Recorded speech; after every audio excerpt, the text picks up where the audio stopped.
Hallelujah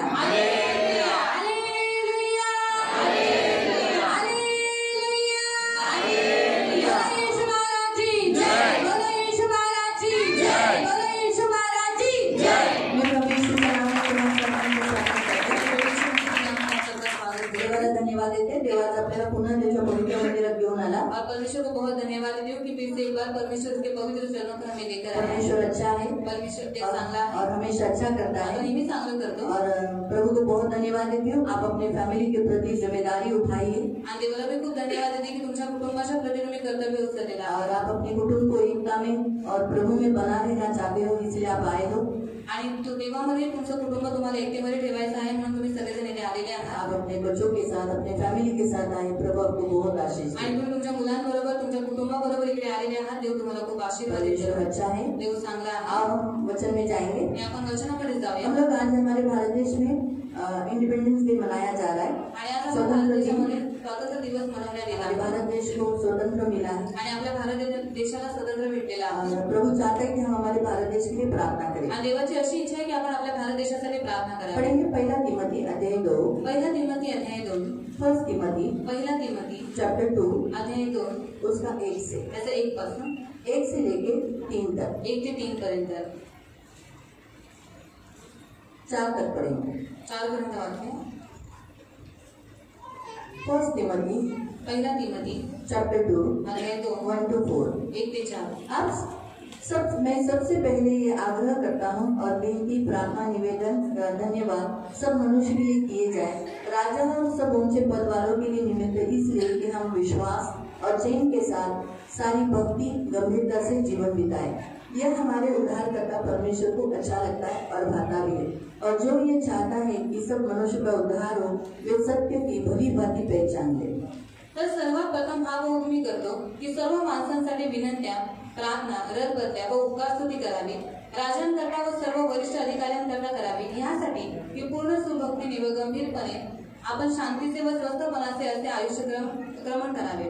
हे आपला तारणारा देव याच्या दृष्टीने चांगले व स्वीकारण्यास योग्य आहे। त्याची अशी इच्छा आहे की सर्व माणसांचे तारण व्हावे व त्यांनी सत्याच्या परिपूर्ण ज्ञानाप्रत पोहोचावे। अब 5 और 6 भी पढ़ेंगे। क्योंकि परमेश्वर एक ही है, परमेश्वर और मनुष्य के बीच में एक ही बिचवाई है, अर्थात मसीह यीशु जो मनुष्य है, जिसने अपने आप को सबके छुटकारे का दाम दे दिया और उसकी गवाही ठीक समय पर दी गई। मैं सच कहता हूँ, झूठ नहीं बोलता कि मैं इस उद्देश्य से प्रचारक और प्रेरित अन्य जातियों के लिए विश्वास और सत्य का उपदेशक ठहराया गया। कारण एकच देव आहे आणि देव व मानव यांच्यामध्ये ख्रिस्त येशू हा मनुष्य एकच मध्यस्थ आहे। त्याने सर्वांसाठी मुक्तीचे मोल म्हणून स्वतःला दिले, याची साक्ष यथाकाळी द्यायची आहे। या साक्षीसाठी मला घोषणा करणारा व प्रेषित, मी ख्रिस्ता ठाई सत्य बोलतो, खोटे बोलत नाही, विश्वास व सत्य या संबंधी परराष्ट्रीयांचा शिक्षक म्हणून नेमण्यात आले। तो प्रिय प्रभु के वचन के अनुसार हम यहाँ देखते हैं कि यहाँ प्रभु का वचन कहता है कि हमें प्रार्थना करना है। आणि देवाच्या वचनानुसार आपण इथे पाहत आहोत की देव आपल्याला सांगत आहे की आपल्याला प्रार्थना करायची आहे। राजाओं के लिए, राजांसाठी, ऊंचे पद वालों के आणि लिए, वरिष्ठ अधिकाऱ्यांसाठी, जो लीडर से अगुवे हैं, आणि जे पॉलिटिशियन से, पुढारी आहेत, जे पॉलिटिशियन प्रधानमंत्री है, प्रेसिडेंट है, उन सब के लिए हमें प्रार्थना करने के लिए बोला है। आणि त्या सगळ्यांसाठी आपल्याला प्रार्थना करायला क्यों हम प्रार्थना करें? आणि का आपण प्रार्थना करायची? आगे उसका उत्तर दिया है, आणि पुढे त्याचं उत्तर देण्यात आलेलं आहे। इसलिए दिया है कि ताकि हम विश्राम और चैन के साथ जीवन व्यतीत की करें आपण शांतीने आणि स्वस्थपणाने आयुष्यक्रमण करावं और भक्ति और गंभीरता के साथ जीवन बिताएं। आणि सुभक्तीने आणि गंभीरपणे आपण जीवन आपलं व्यतीत करावं। परमेश्वर चाहता है कि हम हमारे राजाओं के लिए इसलिए प्रार्थना करें ताकि वो हमारी प्रार्थनाओं में रुकावट न डाले, हमारे विश्वास में कोई रुकावट का कारण न करे। आणि देवाची अशी इच्छा आहे की आपण राजांसाठी यासाठी प्रार्थना केली पाहिजे की ती आपल्या प्रार्थनेमध्ये कोणतेही व्यत्यय येऊ नये किंवा आपल्या विश्वासामध्ये कोणतेही अडथळा येऊ नये। बाइबल में लिखा है परमेश्वर एक है, आणि बायबल आपल्याला सांगतं की देव एक आहे। परमेश्वर और मनुष्य के बीच में बिछुआई यानी मध्यस्थी एक ही है, वो है यीशु मसीह। आणि देवामध्ये आणि माणसांमध्ये एकच मध्यस्थ आहे, तो म्हणजे येशू ख्रिस्त। यीशु के द्वारा ही हम परमेश्वर के पास पहुंच सकते हैं। आणि येशूच्या द्वारेच आपण ख्रिस्ताजवळ, देवाजवळ पोहोचू शकतो। लेकिन सत्य का विरोध करने वाला झूठा, पण ख्रिस्ताचा विरोध करणारा जो खोटारडा, उसने क्या किया है? त्याने काय केलेलं आहे? मनुष्य को बहका दिया है। आणि माणसांना भटकवून टाकलेला आहे। उसने मूर्तियों के पीछे, चौपाइयों के पीछे अपने आप को ज्ञानी समझकर इस संसार में नाना प्रकार के क्या किया है? उसने पंथ खोल दिए हैं। आणि मूर्तींच्या मागे स्वतःला खूप ज्ञानवान समजून त्याने लोकांना पंथाच्या मागे भटकवून टाकलेला आहे। इसीलिए यासाठी उन्हें ऐसा लगेगा कि यीशु ये पंथ रॉन्ग है। आणि त्यांना असं वाटेल की येशू हा जो पंथ आहे तो चुकीचा आहे. क्योंकि यीशु के पीछे चलने वाला यीशु क्या कहता है, मूर्ति पूजा मत करो. कारण येशूच्या मागे चालणाऱ्या लोकांना येशू काय म्हणतो की मूर्ती पूजा करू नको. मुझसे बढ़कर अपने माता पिता भाई बहनों को संसार को प्यार मत करो. आणि माझ्यापेक्षाही जास्त आपल्या आई वडिलांना भाऊ बहिणींना जगाला तू प्रेम करू नको. प्रतिदिन अपना क्रूस उठाओ. आणि प्रत्येक दिवस तू आपला क्रूस बोधस्तंभ उचलून तो ये बातें लोगों को खटकती है. आणि ह्या गोष्टी लोकांना खटकतात. क्योंकि जिन्हें मूर्ति पूजा करना अच्छा लगता है, कारण ज्यांना मूर्ती पूजा करायला आवडते, जिन्हें व्यसन करना अच्छा लगता आणि है, ज्यांना व्यसन करायला जिन्हें आवडतं, पाप करना अच्छा लगता ज्यांना है, पाप करायला आवडतं, वो लोगों को हम सत्य का मार्ग अच्छा नहीं लगेगा. आणि त्या लोकांना सत्याचा मार्ग बिलकुल आवडणार इसलिए वो विरोध करेंगे. आणि म्हणून ते लोक विरोध और करतात. यहाँ जैसे लिखा है कि हर एक इंसान का उद्धार हो, ये परमेश्वर की इच्छा है. आणि इथे असं लिहिलेलं आहे की प्रत्येक मनुष्याचं कारण व्हावं ही देवाची इच्छा हर आहे. एक इंसान सत्य को पहचान ले, परमेश्वर को पहचान ले. आणि प्रत्येक माणसाने देवाला म्हणजे सत्याला ओळखून घ्यावं. इसलिए लोगों को प्रचार किया जाता है यीशु मसीह के बारे में कि यीशु ही मार्ग है, उसके पीछे चलो, उसके पास आओ. आणि म्हणून लोकांजवळ असा प्रचार करण्यात येतो की येशू सत्य मार्ग आहे म्हणून तुम्ही त्याच्या जवळ या. तो लोग क्या करेंगे? आणि लोक काय करतील? फिर राजाओं लोगों को और पॉलिटिशियंस लोगों को, जो बड़े ऊंचे पद पर रहने वाले लोगों को क्या लगेगा कि मसीह लोग क्या कर रहे हैं, धर्म परिवर्तन कर रहे हैं. आणि जे राजा आहे, जे वरिष्ठ अधिकारी आहे, त्यांना काय वाटेल की ही जी लोक आहेत ते धर्म परिवर्तन करतात. इसीलिए वो क्या करेंगे, मसीह लोगों को रोक टोक करेंगे. आणि म्हणून ती लोक ख्रिस्ती लोकांना रोकटोक करतात. मसीह लोगों का प्रचार न हो, मसीह के नाम का प्रचार न हो, मसीह लोग आराधना न करें, मसीह लोग एकत्रित न हो. क्योंकि यीशु के आगमन तक यीशु ने कहा है एकत्रित होना ये इम्पोर्टेंट है. आणि येशूच्या आगमनापर्यंत एकत्रित होणं हे महत्वपूर्ण आहे. और शैतान बिल्कुल नहीं चाहेगा कि हम एकत्रित हो. आणि शैतानाची बिलकुल अशी इच्छा नाही की आपण एकत्रित व्हावं. इसलिए देखो ना, वो कुटुंब क्यों तोड़ता है, ताकि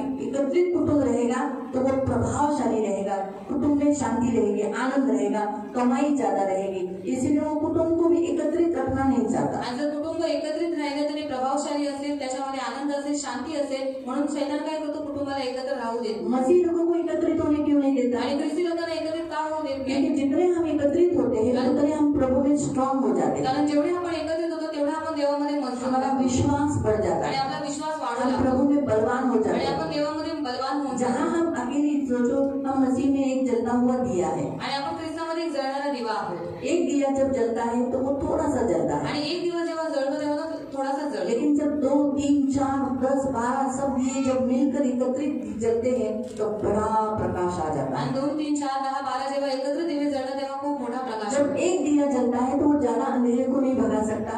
अंधेरा रहता है और वो दिया उस अंधेरे से लड़ता रहता है. आणि एक दिवा जेव्हा जळत असतो तेव्हा तो अंधकाराला पडू शकत नाही. त्या अंधकारामध्ये तो काय करतो, थोड्याशा स्थितीने जळत राहतो. लेकिन जब बहुतायत दिए जलेंगे पण जेव्हा खूप सारे दिवे तो जळले जातात अंधकार को भागना पड़ेगा. तेव्हा अंधकाराला पळावं और लागेल. यही बात शैतान जानता है. आणि हीच गोष्ट शैतानाला माहिती इसलिए आहे. शैतान चाहता है कि आप सब एकत्रित न हो. क्योंकि आप सब जब दिए जल जाओगे तब क्या होगा, अंधकार यानी शैतान को भागना पड़ेगा. आणि म्हणूनच त्याची इच्छा आहे की तुम्ही सगळेजण एकत्रित होऊ नये. कारण जर तुम्ही सगळेजण एकत्रित झाला तर खूप मोठा प्रकाश होईल आणि अंधकार म्हणजे शैतानाला पळून जावं लागेल. इसीलिए वो एकत्रित होने के लिए आपको मना करता है. क्या जरूरत है चर्च में जाने की, क्या जरूरत है हर संडे को जाने की, क्या आराम से जाएंगे, लेट जाएंगे. क्यों वो बार बार ऐसा कराता है? ताकि उसे मालूम है अगर आप एकत्रित हो जाओगे तो आपके दिए क्या हो जाएंगे, जल जाएंगे. आणि म्हणूनच ही गोष्ट शैतानाला माहित आहे आणि म्हणूनच तो तुम्हाला एकत्रित होऊ देत नाही. तुमच्या मनामध्ये टाकतो की काय गरज आहे प्रत्येक रविवारी चर्चमध्ये जाण्याची, प्रत्येक प्रार्थनेमध्ये जाण्याची. आणि अशा रीतीने तुमच्या मनामध्ये टाकतो, कारण त्याला माहित आहे जर तुम्ही एकत्रित आला तर तुम्ही जळत राहा. दूसरा पॉइंट, हम एकत्रित होते हैं तो मसीह वहाँ आ जाता है. आणि दुसरी गोष्ट, जेव्हा आपण एकत्रित होतो तिथे ख्रिस्त येतो. और तीसरा मेन पॉइंट, आणि तिसरा मुख्य, जब हम एकत्रित होंगे तभी तो हम उठाए जाएंगे. आणि जेव्हा आपण एकत्रित होऊ तेव्हाच आपण उचलले. अगर हम एकत्रित नहीं होते तो हम उठाए नहीं जाएंगे. आणि जर आपण एकत्रित नाही झालो तर आपण उचलले और नाही. शैतान की यही इच्छा है कि आप एकत्रित नहीं हो तो आप उठाए नहीं जाओगे. आणि शैतानाची हीच इच्छा आहे की तुम्ही एकत्रित होऊ नये आणि तुम्ही उचलले जाऊ नये. आप भले घर में प्रार्थना करते हो, आणि भलेही तुम्ही घरामध्ये प्रार्थना लोगों को करत डर असाल के मारे आप घर में प्रार्थना आणि करते हो, लोकांच्या भीतीने शायद तुम्ही घरात आप प्रार्थना करत एकत्रित असाल. नहीं होते मसीहों के साथ तो आपका रैप्चर नहीं होगा, आप उठाए नहीं जाओगे. आणि जर ख्रिस्ती लोकांबरोबर तुम्ही एकत्रित होत नाही तर तुमचं उचललं जाणं होणार नाही. इसीलिए प्रियो, एकत्रित जहाँ हम होंगे वहाँ रैप्चर होगा. आणि प्रियानो, म्हणूनच जिथे आपण एकत्रित होऊ तिथे आपला रॅप्चर होईल. ये बात शैतान जानता है. आणि ही गोष्ट शैतानाला माहिती इसीलिए आहे. वो क्या करता है, मसीहों को रोक टोक डालता है, ख्रिस्ती लोकांना अडथळे टाकतो, सताव डालता है. सताव आणतो. झूठ हमेशा सत्य से लड़ता है. आणि जे खोटं आहे ते नेहमी सत्याशी लढत असतो. बुराई हमेशा भलाई के विरोध में रहता आणि है. वाईटपणा नेहमी चांगुलपणाच्या विरोधामध्ये असतो. इसीलिए प्रियो, हम यहाँ अगर हम प्रभु का वचन कहता है, अगर हम प्रार्थना करेंगे आणि म्हणूनच इथे देवाचं वचन म्हणतं, जर आपण प्रार्थना केली तो भलाई बुराई के ऊपर जय पाए. आणि चांगुलपणा जे वाईट आहे त्याच्यावरती जय प्राप्त सत्य करेल हमेशा झूठ के ऊपर प्रबल हो आणि जाए। सत्य नेहमी खोट्यावरती जय प्राप्त करेल और ये सारे जो लीडर्स अगुवे हैं वो क्या हो जाएंगे, मसीह के नियंत्रण में रहेंगे। आणि जेवढे अधिकारी आणि पुढारी आहेत ते सगळे ख्रिस्ताच्या अधीन राहतील। इसलिए प्रियो, प्रभु ने हमें प्रार्थना करने के लिए कहा है। आणि म्हणूनच प्रियानो देवाने आपल्याला प्रार्थना तो करायला क्या सांगितले होगा, आहे। काय होईल हम लोगों को मसीह के बारे में बता सकेंगे, आणि आपण लोकांना ख्रिस्ताबद्दल सांगू लोग शकतो, मसीह को जानेंगे, लोक ख्रिस्ताला ओळखतील यीशु को अपना उद्धारकर्ता ग्रहण करेंगे और अपना आत्मा बचा लेंगे। आणि येशूला आपला तारणकर्ता म्हणून स्वीकार करतील आणि स्वतःचा आत्मा वाचवतील। यही मुख्य उद्देश्य है। आणि हाच मुख्य उद्देश आहे। इसलिए प्रियो, हमें प्रार्थना करना आणि चाहिए। म्हणूनच प्रियांनो आपण प्रार्थना केली कि पाहिजे। अगर हम प्रार्थना करेंगे जर आपण प्रार्थना केली तो हम भक्ति के साथ, गंभीरता के साथ जीवन बिता सकेंगे। आणि आपण सुभक्तीने आणि गंभीरपणे आपले जीवन व्यतीत करू शकतो हम आराम से रह सकते हैं, आणि आपण आरामशीर राहू शकतो हमें यहाँ वहाँ भागना नहीं पड़ेगा। आणि इकडे तिकडे पळायची गरज लागणार नाही। इसीलिए प्रियो, प्रार्थना करना जरूरी आणि है म्हणून प्रियांनो प्रार्थना करणं गरजेचं आहे हमारे भारत देश के लिए, आपल्या भारत देशात राजाओं के लिए, प्रधानमंत्री और प्रेसिडेंट के लिए, आणि प्रधानमंत्री आणि प्रेसिडेंट सारे पॉलिटिशियन्स के लिए, आणि सगळ्या यहाँ पॉलिटिशियन्ससाठी ऊंचे पद पर जो अमीर है, ऊंचे पद पर है, गवर्नमेंट ऑफिसर है, उन सभी के लिए हम प्रार्थना करना आणि चाहिए। जे सर्व उंच पदावरती आहे त्या सगळ्यांसाठी आपण प्रार्थना केली पाहिजे। क्योंकि वो नियंत्रण में रहेंगे परमेश्वर के, तो हमें तकलीफ नहीं मिलेगी। आणि जर ते देवाच्या नियंत्रणामध्ये राहिले तर आपल्याला कोणत्याही अगर प्रकारचा त्रास शैतान होणार उनको बहकाएगा नहीं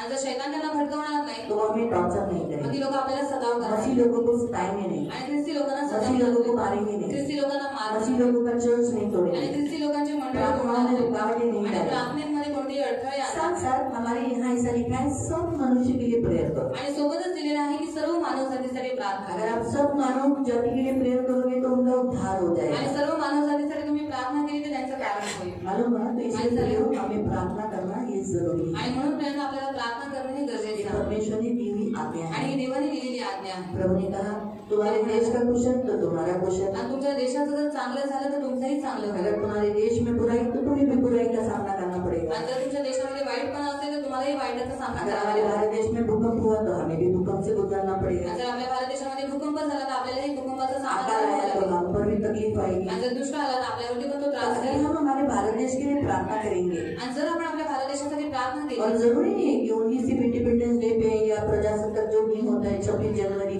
उन्हीं दिन पे करना है, नहीं नहीं, हमारे डेली प्रेयर में हम प्रेयर करना है। आणि प्रजासत्ताक दिनाच्या दिवशी किंवा स्वातंत्र्य दिनाच्या दिवशीच प्रार्थना केली पाहिजे असं गरजेचं नाही आपल्या रोजच्या प्रार्थनेमध्ये आपण प्रार्थना हमें केली रोज पाहिजे प्रेयर करना है। आणि आपल्याला रोज प्रार्थना करायची रोज के हमारे प्रार्थना में हमारे भारत देश के लिए प्रेयर करना है कि हमारे भारत देशवासी आपस में मिलजुल कर रहे, जातीय भेदभाव नहीं करे, मैं उच्च जात का, मैं नीचे जात का, तुम शेड्यूल कास्ट, मैं हायर जात का, ऐसा करकर भेदभाव नहीं करें। सब इंसान है। अगर शेड्यूल कास्ट का ब्लड निकालो या जो ऊंचे जात का ब्लड निकालो, सेम ही है, आणि कोणत्याही जातीचं रक्त काढा ते सेमच आहे क्योंकि परमेश्वर एक है। कारण देव एक आहे उसने सारे मानवों को बनाया। आणि त्याने संपूर्ण मानव जातीला मनुष्य बनवलं शैतान ने सब ऊंची जात, बड़ी जात, ये सब शैतान ने बनाई है। आणि उंच जाती छोटी जाती हे सगळं शैतानाने बनवलेलं आहे परमेश्वर ने जाति नहीं बनाई। आणि देवाने जाती नाही बनवली परमेश्वर ने सिर्फ दो ही जाति आणि बनाई, देवाने फक्त दोनच जाती बनवली स्त्री और पुरुष। स्त्री आणि पुरुष ये दो ही जाति को बनाया। आणि या दोनच जातींना देवाने बाकी वो जितने यहाँ जाति दिखती है बाकी जेवढी ते जाती तुम्हाला दिसते संसार में, जगामध्ये वो सारी जातियाँ शैतान की ओर से है, आणि त्या सर्व ज्या जाती आहेत परमेश्वर ते की ओर से शैतानाकडून नहीं। आहे आणि देवाकडून नाही इसलिए परमेश्वर बिल्कुल नहीं चाहता कि हमारे भारत देश में जातीय भेदभाव हो। आणि देवाची बिलकुल अशी इच्छा नाहीये की आपल्या भारत देशामध्ये जातीय हमारे भेदभाव देश में असावा हमेशा शांति हो, क्योंकि आज देखेंगे तो सभी राष्ट्रों के बीच में आपस में झगड़े हैं, कलह है, युद्ध है। आणि सर्व राष्ट्रांमध्ये आपापसामध्ये युद्ध आहेत भांडणं आहेत हमारे देश में युद्ध न हो इसलिए हम प्रेयर करना आणि चाहिए। आपल्या देशामध्ये युद्ध होऊ नये म्हणून आपण प्रार्थना केली पाहिजे आपको मालूम है जिस जिस देश में युद्ध हो रहा है उन्हें खाने के लिए महंगाई का सामना करना पड़ रहा है। आणि ज्या ज्या देशामध्ये युद्ध चालू आहे त्यांना अन्नाची खूप महागाई अपना आहे देश छोड़कर, अपना घर छोड़कर उन्हें दूसरे देश में रहने के लिए आना पड़ रहा है। आणि स्वतःचा देश सोडून त्यांना दुसऱ्या देशामध्ये राहायला जावं लागतं अगर ऐसा हमारे देश में अगर युद्ध हुआ तो क्या होगा, हमें भी अपना घर बार सब छोड़कर हमें दूसरों के सहारे पे जाना पड़ेगा। इसलिए ऐसा न हो, इसलिए हम प्रेयर करना चाहिए। आणि जर आपल्या देशामध्ये युद्ध झालं तर आपल्याला एक घरबार सगळं काही सोडून आपल्याला दुसऱ्या देशामध्ये त्याचा आसरा घ्यावा लागेल आणि असं होऊ नये म्हणून आपण प्रार्थना केली महंगाई बढ़ेगी, महागाई खाना वाढेल नहीं मिलेगा। जेवण नाही भेटणार तो इसलिए अगर हम रोज हमारे भारत देश में प्रार्थना करेंगे, भारत देश के लिए, तो महंगाई नहीं बढ़ेगी, अन्न का तकलीफ नहीं होगा, लोग काम करेंगे। आज देखो लोगों को काम करने की इच्छा नहीं है, आणि बघा आज लोकांना काम करायची इच्छा नाही, खेती करना पसंद नहीं है। आणि शेती करायला त्यांना अगर आवडत हर एक इंसान अपनी खेती बेच देगा आणि प्रत्येक व्यक्तीने जर आपली शेती तो विकली अनाज कौन उग जाएगा? आणि मग अन्न कोण उत्पन्न करेल? सब सूट का टाई भी लगाकर घूमने जाएंगे बैग उठा के, तो फिर खेती कौन करेगा? आणि सगळेजण टाय बॅग सर्व घेऊन जर ते लोक कामावर गेले तर मग शेती कोण आज उन्हें ऐसा लगता है खेती करना, मैं पढ़ा लिखा हूँ, खेती करना ये अनपढ़ लोगों का काम है। आणि आज लोकांना वाटतं की मी खूप शिकलेला आहे आणि शेती करणे हे अशिक्षित लोकांचं काम आहे। नहीं, ऐसा कुछ नहीं। आणि असं काही नाही। परमेश्वर ने जब इंसान को बनाया, पहला इंसान को आज्ञा दिया खेती कर, यानी मेरी जो अदन की वाटिका है उसमें काम कर, खेती का काम ही दिया है। आणि जेव्हा देवाने पहिले मनुष्याला बनवलं, देवाने अदनच्या वाटिकेमध्ये त्याला काम करायला म्हणजे शेती करायला त्याला ठेवलेलं होतं। तो इसलिए प्रियो, अनाज अच्छा, हमारे भारत देश में अनाज अच्छा निकलना चाहिए, उसकी उपज अच्छी निकलने के लिए हम प्रेयर करना आणि चाहिए। आपल्या भारत देशामध्ये चांगल्या रीतीने अन्न पिकवलं जावं याच्यासाठी आपण प्रार्थना केली पाहिजे। प्रियो, हम हमारे देश के लिए प्रार्थना करेंगे, हमारे देश का भला, हमारा देश का भला, हमारा भला। आणि आपण आपल्या देशासाठी प्रार्थना करू की आपल्या देशाचं चांगलं व्हावं, कारण आपल्या देशाचं चांगलं तर मग आपलं पण फिर सही गवर्नमेंट बैठने के लिए भी प्रेयर करो। आणि योग्य सरकार बसण्यासाठी पण प्रार्थना करा। अगर भले आज कोई भी गवर्नमेंट बैठे हो, आणि लेकिन आज परमेश्वर कोणी हमारे सरकार बसलेलं असेल हमारी इस प्रार्थना से प्रभु अच्छा गवर्नमेंट बिठाएगा आगे, आणि आपल्या ह्या प्रार्थनेच्या द्वारे देव पुढे जाऊन चांगलं सरकार बसतो जो जातीय भेदभाव नहीं लाएगा। आणि जे जातीय भेदभाव आणणार नाही। हमारे लिए कोई भी बैठो, आणि आपल्यासाठी कोणीही बसो, बस इतना ही है कि भेदभाव नहीं लाए, की भेदभाव आणू नये मसीह को सताएंगे, आणि ख्रिस्ती लोकांना आराधना करने के लिए रुकावट नहीं डाले। आणि उपासना करण्यासाठी अडथळे तो भले टाकू गवर्नमेंट में कोई भी बैठे, आणि भलेही सरकारमध्ये तिकडे हमारी कोणी ऐसी बसू। इच्छा नहीं कि भाई हमें स्पेसिफिक यही लोग चाहिए। आणि आपलं असं नाही की खास आपल्याला हीच लोक पाहिजे। हम ये चाहते हैं कि राजकारण करने वाला परमेश्वर ने उसे नियुक्त किया है, वो भय के साथ क्या करे, राजकारण करे, लोगों को न्याय दे। आणि आपली अशीच इच्छा आहे की राजकारण करण्यासाठी देवाने ज्याला बसवलेलं आहे त्याने योग्य रीतीने राज्यकारभार चालवावा। हालेलुया। हालेलुया। तो करेंगे प्रार्थना, करूया प्रार्थना। आओ खड़े हो जाएंगे, की आपण सर्वजण उभे खड़े राहूया होकर हम प्रार्थना करेंगे आणि उभं राहून आपण प्रार्थना हमारे करू। भारत देश के लिए। आपल्या भारत अपने देशासाठी दोनों हाथों को ऊपर उठाएंगे आपले दोन्ही हात आपण उंच और करू हम मिलकर प्रार्थना। आणि आपण सर्वजण मिळून प्रार्थना आओ हम सब खड़े हो जाएंगे की आपण सर्वजण उभे राहूया और अपने दोनों हाथों को ऊपर उठाएंगे आणि आपले दोन्ही हात और अपने अपने जगह पर हम भारत देश के लिए प्रार्थना आणि करेंगे। आपापल्या ठिकाणी आपल्या भारत देशासाठी आपण प्रार्थना आपको मालूम है आपको क्या क्या परिस्थिति से आप गुजर रहे हो, आपका भारत देश किस परिस्थिति से गुजर रहा है, आप उस विषय के लिए प्रेयर कर सकते आणि तुम्हाला माहित आहे की तुमचा भारत देश कोणत्या परिस्थितीमधून जात आहे त्या विषयांसाठी तुम्ही प्रार्थना करा। हो। धन्यवाद धन्यवाद धन्यवाद धन्यवाद धन्यवाद धन्यवाद धन्यवाद धन्यवाद करुणा में प्रेमी पिता, प्रभु यीशु के नाम से प्रभु मैं आपके सामने आती हूँ। हम सारी सियोन कलीसिया मिलकर प्रार्थना करते हैं प्रभु, राजाओं के राजा उद्धार देने वाले हमारे भारत देश के लिए प्रभु, हमारे भारत देश को आपने स्वतंत्रता दिया प्रभु, और हमारे भारत देश को गुलामी से प्रभु तूने मुक्त किया, लेकिन फिर भी प्रभु आज भी हमारा भारत देश प्रभु आध्यात्मिक रीति से गुलामी में है प्रभु।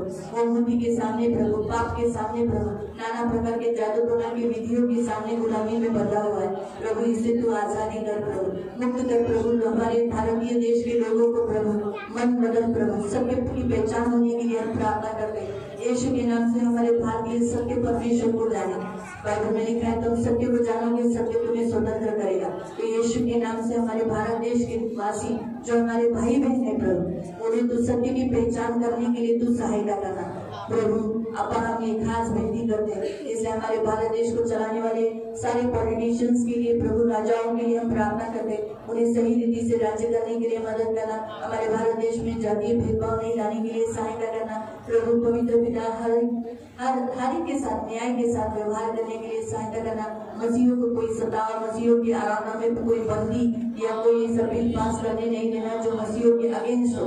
बाइबल में लिखा है कि तो यहोवा के विरुद्ध न कोई युक्ति चलती है, न कोई समझ चलती है, न कोई योजना चलती है प्रभु। यीशु के नाम से प्रभु मैं ये वचन घोषित करती हूँ कि हमारे राजाओं को परमेश्वर के विरुद्ध खड़े रहने नहीं देना, क्योंकि प्रभु जितना वो मसीहों का विरोध करेंगे उतना वो मसीह के अगेंस्ट खड़े रहेंगे, उतने नीचे नीचे गिरते जाएंगे।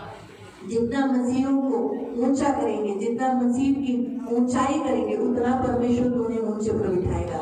ये बात राजाओं को समझने के लिए सहायता करना। कोई भी तुझसे लड़कर विजय नहीं हुआ, कोई भी तुझसे लड़कर अभी तक जिंदा नहीं है प्रभु। इसलिए लोगों को बुद्धि देना, जितना मसीह लोगों का विरोध करेंगे, मसीह लोगों को सताएंगे, चर्चेस तोड़ेंगे, मसीह लोगों के अगेंस्ट में खड़े रहेंगे, उतनी उनकी प्रभु नीचे नीचे नीचे जाते रहेंगे। ठीक है, परमेश्वर अहंकारियों को, विरोधियों को नाश करता है प्रभु। इसलिए सहायता करना प्रभु, दया रखना प्रभु। हमारे भारत देश की सारी महंगाई कम कर देना। हमारे भारत देश में ऊंचे पद में रहने वाले लोगों को प्रभु, गरीबों को मदद करने के लिए सहायता करना। जितनी महंगाई बढ़ गई वो सारी महंगाई कम करना। हमारे भारत देश के लोग काम करने के लिए मदद करना। आलसीपन दूर करके प्रभु खेती करने के लिए सहायता करना। प्रभु यीशु के नाम से मांगते मेरे महान पवित्र पिता, अनुग्रह करना। आप सब कुछ कर सकते हो, आपके लिए कोई बात कठिन नहीं प्रभु। राजाओं के राजा मेरे महान पवित्र पिता, ये हमारी खास विनती है। और हमारे भारत देश में फिर कभी गुलामी आने नहीं देना। हमारा भारत देश जैसे शारीरिक दृष्टिकोण से स्वतंत्र हुआ, आध्यात्मिक दृष्टिकोण से भी प्रभु स्वतंत्र होने के लिए मदद करें। हमारे भारत देश के साथ कोई युद्ध करने नहीं देना। हमारे भारत देश में भूकंप, अकाल, बाढ़, मरी आने नहीं देना। हमारे भारत देश के जितने स्टेट से प्रभु, सारे स्टेट की तो रक्षा करना प्रभु। ये हमारी विनती, हमारी प्रार्थना है प्रभु। हम भारतीय प्रभु, हम गर्व से कहते हैं हम भारतीय। तूने हमें भारत देश में जन्म दिया, इसलिए हम हमारे भारत देश को प्यार करते हैं। हम कभी भी नहीं चाहेंगे कि हमारे भारत देश में कोई आकार या कोई दुख या कोई विपत्ति हो, कभी भी नहीं प्रभु। तो हमारे भारत देश से नाराज है ये भी हम देख नहीं सकते। इसलिए हमारे भारतीयों ने जो कुछ दुखाया है, हम हाथ जोड़कर माफी मांगते हैं। क्षमा कर प्रभु, माफ कर प्रभु। ये मेरी विनती, मेरी प्रार्थना। सब कुछ आपके हाथों में है। आगे का पूरा समय आपके हाथों में है। सारा आदर, सारी महिमा, सारी प्रशंसा, सारा गौरव आपको देते हैं। प्रभु यीशु मसीह के मीठे पवित्र सामर्थ्य नाम से प्रार्थना करते हैं, आमीन। बैठ जाए।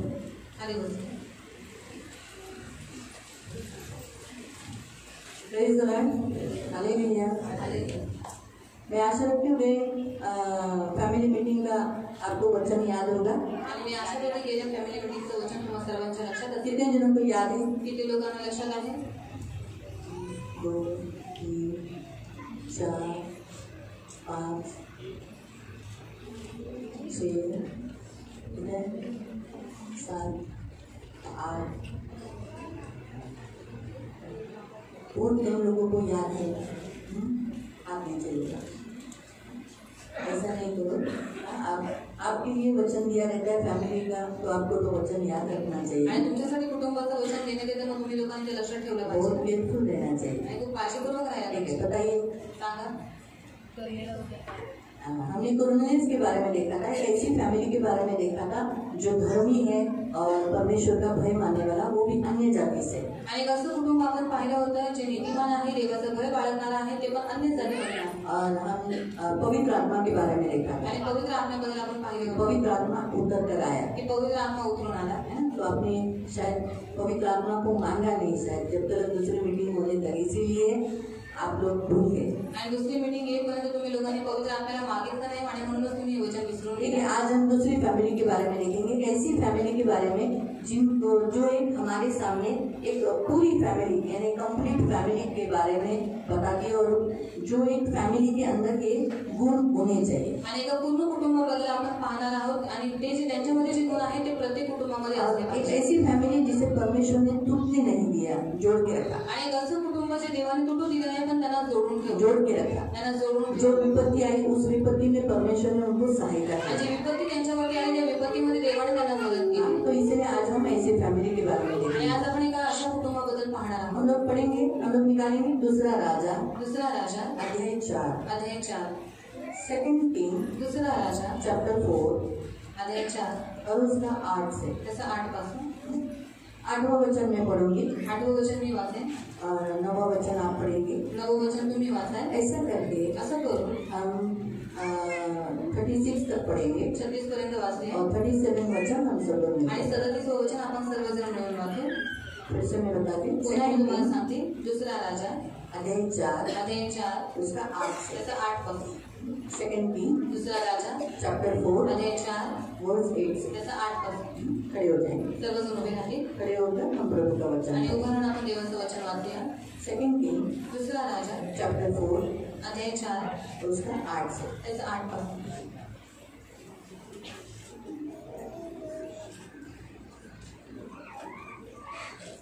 कोई बैठा हुआ दिखाई दे तो उठ खड़ा करना। आणि कोणी बसलेलं दिसत असेल तर त्याला उठून एक दिन की बात है, एलिशा शूनेम को गया जहाँ एक कुलीन स्त्री थी और उसने उसे रोटी खाने के लिए विनती करके विवश किया। अतः जब वो उधर जाता था तब वह वहाँ रोटी खाने के लिए उतरता था।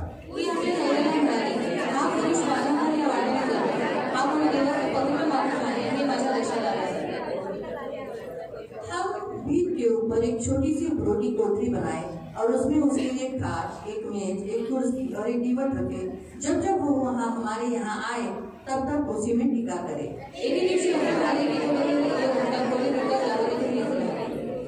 और उसने अपने सेवक गेहजी से कहा, वो शुनेमिन को बुला ले।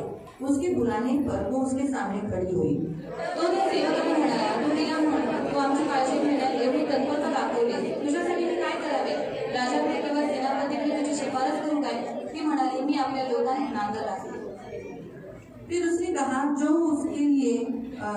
फिर उसने कहा तो इसके लिए मैं क्या किया जाए? गेहजी ने उत्तर दिया, निश्चय उसे कोई लड़का नहीं है, उसका पति बूढ़ा है। तब उसने कहा, वसंत ऋतु में दिन पूरे होने पर तू एक बेटा छाती से लगाएगी। स्त्री ने कहा, हे मेरे प्रभु, हे परमेश्वर के भक्त, ऐसा नहीं, अपनी दासी को धोखा न दे।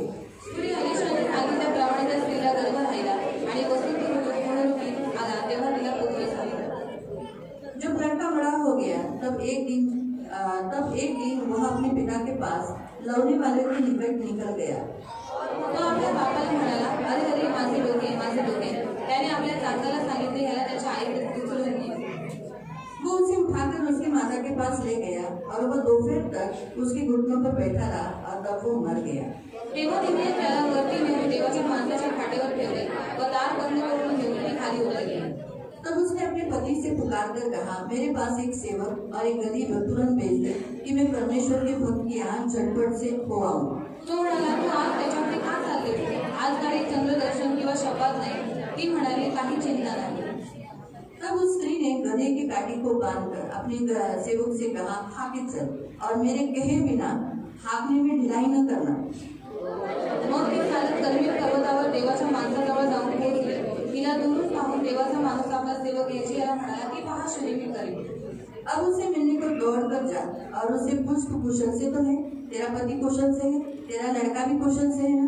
पूछने पर स्त्री ने उत्तर दिया, हाँ, सब कुशल है। डोंगर चढून देवाच्या माणसाजवळ आल्यावर तिने त्याचे पाय धरले। गेहजी तिला एकीकडे लोटायला जवळ गेला तेव्हा देवाचा माणूस त्याला म्हणाला, तिला हात लावू नकोस, तिचे मन व्याकुळ झाले आहे। परमेश्वराने ही गोष्ट माझ्यापासून लपवली आहे, मला कळवली नाही। तब वो कहने लगी, क्या मैंने अपने प्रभु से पुत्र का वर मांगा था? क्या मैंने न कहा था कि मुझे धोखा न दे? तेव्हा अलीशा गेहजीला म्हणाला, कंबर बांध आणि माझी काठी हाती घेऊन ये। वाटेने कोणी भेटल्यास सलाम करू नकोस, कोणी सलाम केल्यास त्याला उलट सलाम करू नकोस। माझी काठी नेऊन त्या मुलाच्या तोंडात लाव। तब लड़के की माँ ने एलीशा से कहा, यहोवा की और तेरे जीवन की शपथ मैं तुझे न छोड़ूंगी। इसलिए वो उठकर उसके पीछे चला गया। गेहजीने पुढे जाऊन त्या मुलाच्या तोंडाला काठी लावली, पण त्याने आवाज किंवा हालचाल केली नाही। तो अलीशाकडे परत येऊन म्हणाला, मूल काही जागे होत नाही। तब एलीशा घर में आया, तब क्या देखा कि लड़का मरा हुआ और खाट पर पड़ा हुआ है। आणि आत गेल्यावर त्याने त्यांच्या मागे दाग लावून घेतले व परमेश्वराची प्रार्थना केली। तब वह चढ़कर लड़के पर इस रीति से लेट गया, अपना मुंह उसके मुंह पर और अपनी आंखें उसकी आंखों से और अपने हाथ उसके हाथों से मिला दे कि वह लड़के पर पसर गया। तब लड़के की देह गर्म होने लगी। मग त्याला सोडून तो घरात इकडे तिकडे फिरू लागला व पुन्हा वर सोडून त्या मुलावर त्याने पाकळ घातली तेव्हा मुलाने 7 वेळा शेंगून डोळे उघडले। तब एलीशा ने गेहजी को बुलाकर कहा, शुनेमिन को बुला ले। जब उसने बुलाने पर उसके पास आई तब उसने कहा, अपने बेटे को उठा ले। 37 वचन हम सब लोग मिलकर पढ़ेंगे। ती आज जाऊन त्याच्या पायावर पाव पडला, जमिनीपर्यंत लवून विचार केला, नंतर ती अपने मुलाला उठा के निकल गई। आमीन। आओ हम परमेश्वर के वचन के लिए प्रार्थना करेंगे। हम आंखों को बंद करेंगे। ओ धन्यवाद धन्यवाद धन्यवाद धन्यवाद धन्यवाद धन्यवाद धन्यवाद धन्यवाद करुणा में प्रेमी पिता, प्रभु यीशु के नाम से प्रभु हम आपके सामने आते हैं। वचन की सेवा को आपके हाथों में देते। आपका वचन क्या ही सुंदर, क्या ही पवित्र, क्या ही शुद्ध है। इसलिए वचन हम ध्यान से सुनने के लिए और जो हम सुनते वही पालन करने के लिए सहायता करना, करुणा दया रखना। वचन का दावा आपके हाथों में भी है। प्रभु रक्षा करना। प्रभु ये मेरी खास विनती, मेरी प्रार्थना है। अनुग्रह करना, आशीष देना। मेरे जीवन पवित्र पिता वचन का ताबा आपके हाथों में दिए, रक्षा करना मेरे राजा, मेरे उद्धार, मेरे पवित्र पिता प्रभु पवित्र सेनाधीश परमेश्वर। वचन का मीनिंग समझने के लिए तो कृपा प्रदान करना, अनुग्रह करना, आशीष देना, ये मेरी खास विनती, मेरी प्रार्थना है। सहायता करना, वचन का मीनिंग अर्थ समझने के लिए मदद करना, ये मेरी खास प्रार्थना है। और ये भी प्रभु एक अच्छी फैमिली, धर्मी फैमिली बनने के लिए सहायता करना, यीशु के नाम से आमीन। बैठ जाएंगे। Praise the Lord, hallelujah, hallelujah. हम दूसरा राजा की पुस्तक हम देख रहे हैं। आणि दुसरा राजाचं पुस्तक आपण पाहत आहोत। सब लोग ध्यान से वचन सुने आणि सर्वांनी लक्षपूर्वक वचन ऐकायचं आहे। ध्यान से वचन सुनना, क्योंकि फिर इसी के ऊपर मैं आपको प्रश्न पूछूंगी। आणि लक्षपूर्वक वचन ऐका, म्हणजे याच्यावरतीच मी तुम्हाला प्रश्न विचारणार आहे।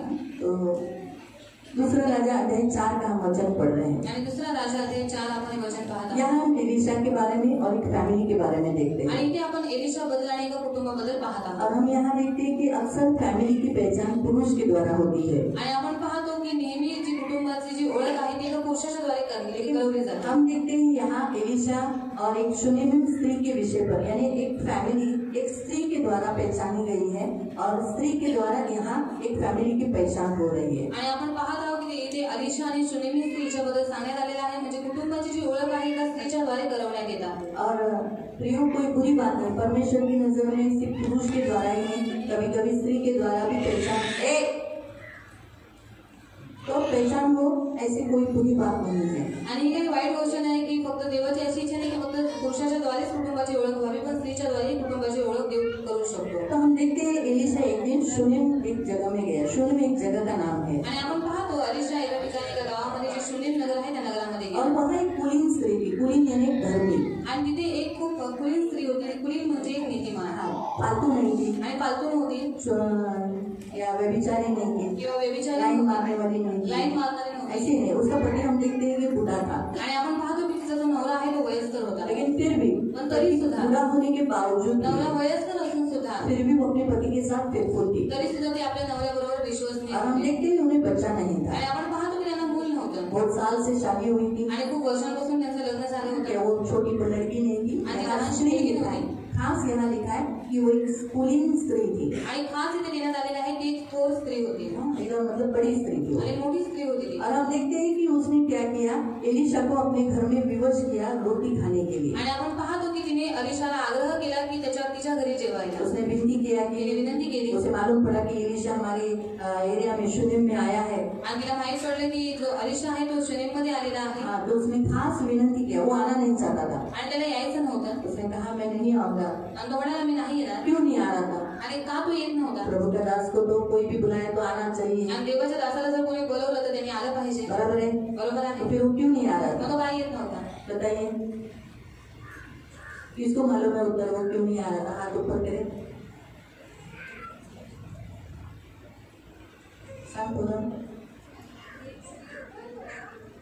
हाँ,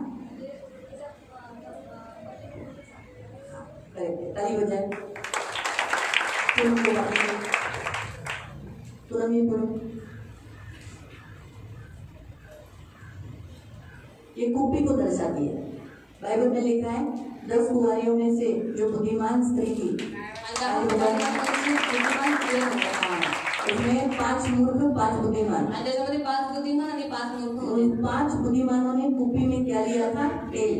आणि ज्या 5 बुद्धिमान होते त्यांनी कुप्पीमध्ये तेल घेतलं होतं। हाँ, और इसलिए मसीह आया, आणि म्हणून ख्रिस्त दूध आया, आणि वर आला, और जो जिसकी कुप्पी में तेल था वो अंदर चली गई। आणि ज्यांच्या कुप्पीमध्ये तेल होतं त्यांना तो आतमध्ये घेऊन इसलिए गेला। पुनः तेरा प्रभु आ रहा है, आणि म्हणून काही तुझा देव येत आहे, कुप्पी में तेल, इसलिए तेरे को आज कुप्पी दिया है, आणि म्हणूनच तुला आज कुप्पी देण्यात आलेली आहे। तेल रेडी रखना, आणि तेल तयार ठेव, तैयार रहना। तयार राहा। इसका मीनिंग है कि हम अपने आप को तैयार करें। आणि याचा अर्थ आहे की आपण स्वतःला तयार करा। कुप्पी में तेल ही रखना मतलब अपने आप को प्रिपरेशन। कभी भी इशू आया तो ऐसा नहीं बोलना मैं अजून तैयार है, ऐसा नहीं। कभी भी वो जैसे ये दूल्हा मध्य रात्रि के समय में आया और वो 5 बुद्धिमान अंदर गए। आणि जसं तो जो वर होता मध्यरात्रीच्या सुमारास आला आणि ज्या 5 बुद्धिमान होते त्या त्याच्याबरोबर आतमध्ये गेल्या, है ना, लेकिन जो मूर्ख थी ज्या मूर्ख वो होते अंदर नहीं गई। त्या आतमध्ये नाही तो गेले। इसलिए आज के वचन के अनुसार प्रभु आपको कहता है बुद्धिमान हो, प्रभु तेरा आ रहा है। आणि आजच्या वचनानुसार देव तिला सांगत आहे की बुद्धिमान बन, कारण तुझा देव तुझा आपको बरोबर येईल। हमेशा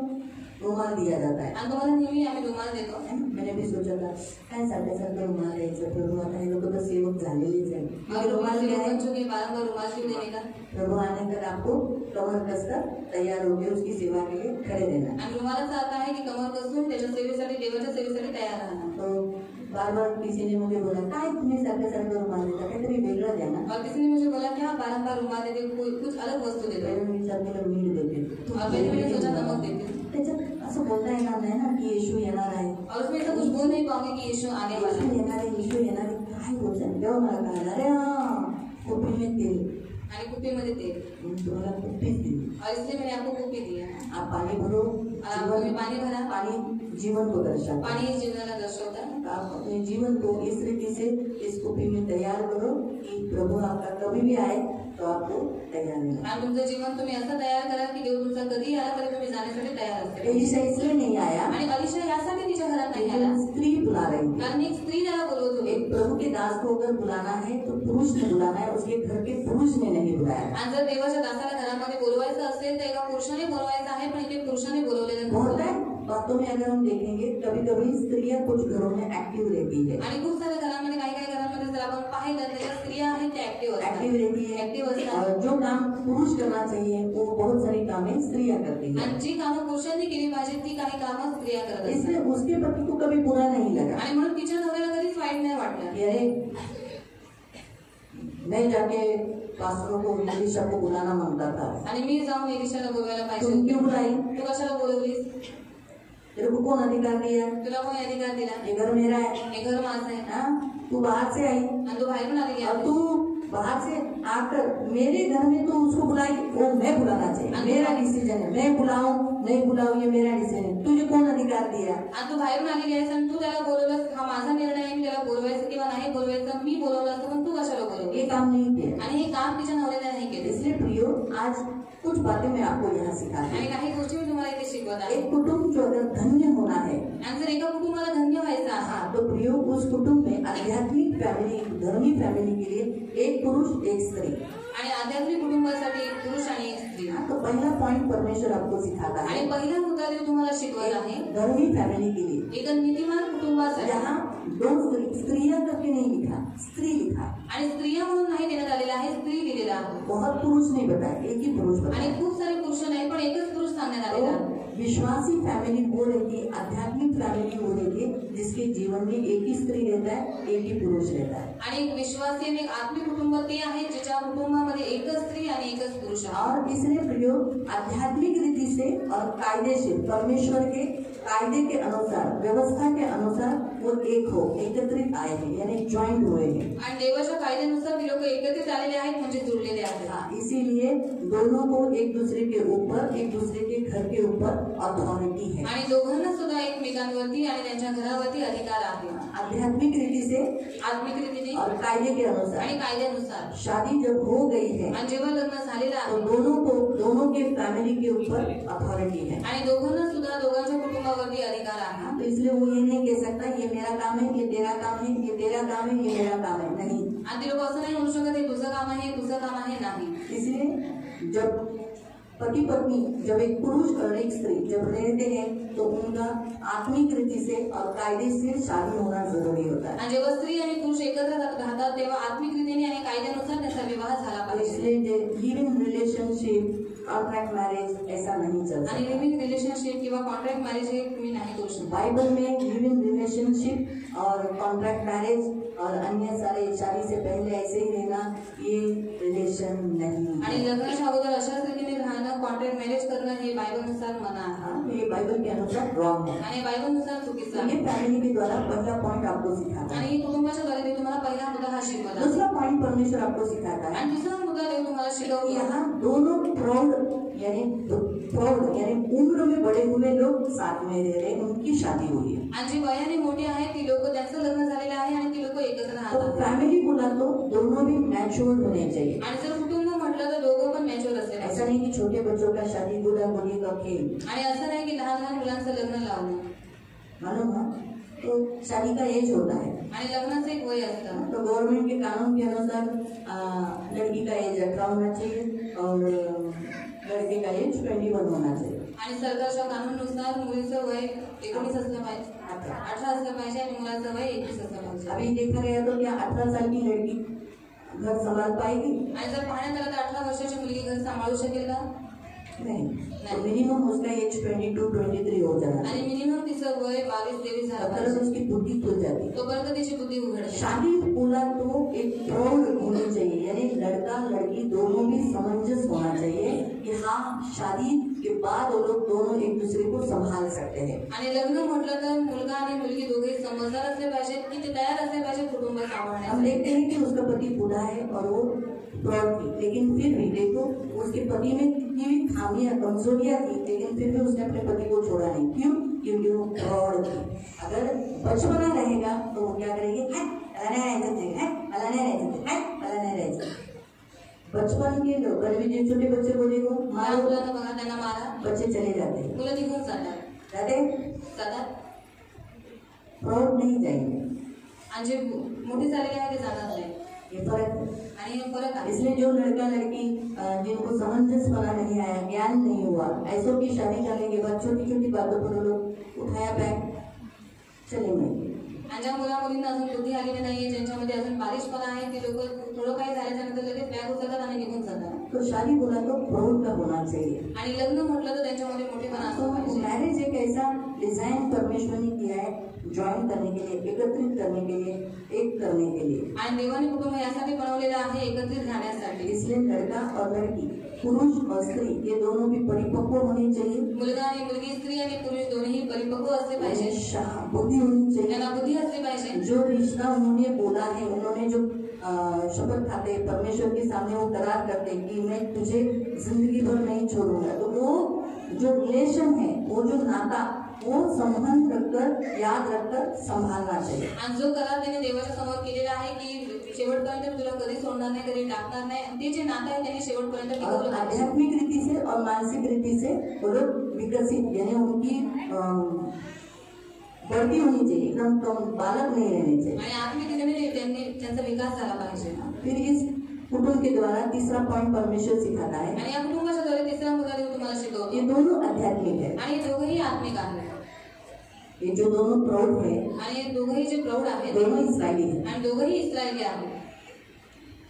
मालूम है? तो शादी जो फैमिली जिसे बोलते हैं, इसमें कोई भी अविश्वासी नहीं होना चाहिए, संसारिक नहीं होना चाहिए, दोनों भी कैसे होने चाहिए?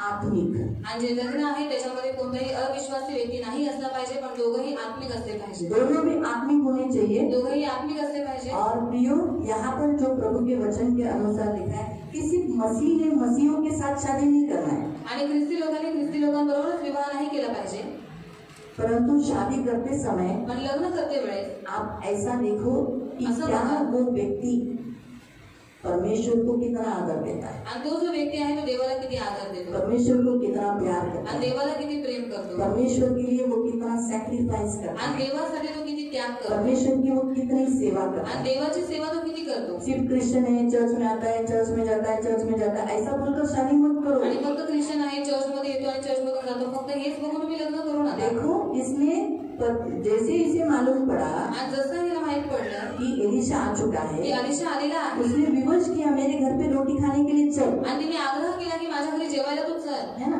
लेकिन उसके पति ने विरोध नहीं किया, पण तिच्या नवऱ्याने तिचा विरोध नाही वो केला, बार बार आता था। आणि तो वारंवार घरी हम यायचा। देखते हैं एलिशा, ऐसा लिखा है वहाँ पर, एलिशा बार बार रोटी खाने के लिए आता था, आणि असं वचनामध्ये लिहिलेलं आहे की तो वारंवार तिच्या घरी जेवायला लेकिन यायचा, उसके पति ने कभी डाउट नहीं किया, पण तिच्या नवऱ्याने कधीच तिच्यावरती शक नाही केला, कभी भी उसको ये नहीं कहा कि वो बार बार क्यों आ रहा है, आणि कधीच तो तिला असं नाही म्हणाला की तो वारंवार का येतो, बार बार तेरे हमारे घर का खाना जा रहा है, पैसा खर्चा हो रहा है, तू ये क्यों कर रही है? आणि वारंवार आपल्या घराचं जेवण जात आहे, पैसे खर्च होत आहे, तो या सगळ्या गोष्टी कशाला करते? हाँ, मैं नहीं होते हुए भी वो आ रहा है, आणि मी नसताना पण तो येतोय, क्या है ये? आणि काय आहे हे? ऐसा उसने नहीं कहा। आणि असं तो नाही म्हणाला। क्यों? क्योंकि वो इस्राएली नहीं था, इस्राएली के साथ साथ वो आध्यात्मिक यानी स्पिरिचुअल मैन था, कारण तो इस्रायली नव्हता, पण इस्रायली सोबतच तो एक आत्मिक व्यक्ती होता। इसलिए उसने अपनी पत्नी को सेवा करने के लिए, उस प्रभु के दास की सेवा करने के लिए आगे किया, आणि म्हणून त्या देवाच्या दासाची सेवा करण्यासाठी त्याने काय केलं, स्वतःच्या पत्नीला पुढे केलं। उसने ऐसा नहीं बोला, अरे असं नाही म्हणाला, मेरा काम था तो क्यों गई, आणि माझं काम होतं तो काय केलं, ऐसा नहीं बोला। आणि असं नाही म्हणाला।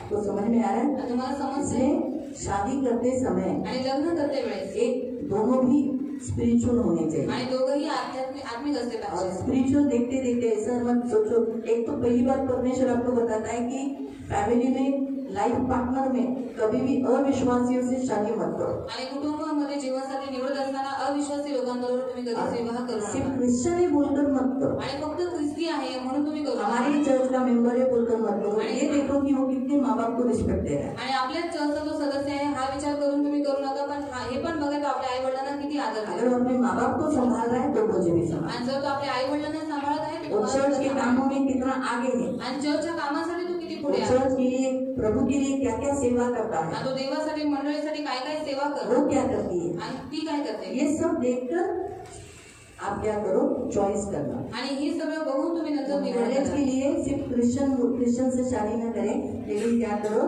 वचन को कितना आदर देता है, उच्च आदर वो मत देखो। आणि विवाह करत असताना फक्त तो ख्रिश्चन आहे म्हणून तुम्ही विवाह करू नका, पण तो वचनाला किती आदर देतो हे तुम्ही बघा। तो ये तीसरा पॉइंट इस फैमिली के द्वारा परमेश्वर हमें सिखाता है। आणि तिसरी गोष्ट देव या कुटुंबाच्या द्वारे तुम्हाला शिकवतो। तो इसलिए प्रियो, हम यहाँ देखते हैं कि सुनेमी ने जब एलिशा को बुलाया, आणि शुनेमीने जेव्हा अलिशाला बोलवलं, मैंने वैसे 7 पॉइंट निकाले, अभी 3 पे मैं रोकती हूँ। आणि 3 मध्ये मी थांबते, मी 7 मध्ये काढलेले आहे। तो एलिशा को जब बुलाने के बाद आणि अलिशाला बोलवल्याच्या नंतर उसके पति ने विरोध नहीं किया, आणि तिच्या नवऱ्याने तिचा विरोध नाही केला, क्योंकि वो मैंने आपको बताया कि कोई कोई फैमिलियों में जो एक्टिवनेस होता है वो स्त्रियों में रहता है, और कुछ कुछ पुरुष शर्मीले रहते हैं, कम बात करते हैं, लेकिन मेहनती रहते हैं। तो अभी जैसे हम देखते हैं इसका पुरुष जो है, इसका नाम नहीं बताया, आणि याचं नाव नाही सांगितलेलं, लेकिन वो मेहनती था, खेती करता था। पण तो कष्टाळू होता, तो शेती करायचा। जब से एलिशा उसके घर में आने लगा, रोटी खाने लगा,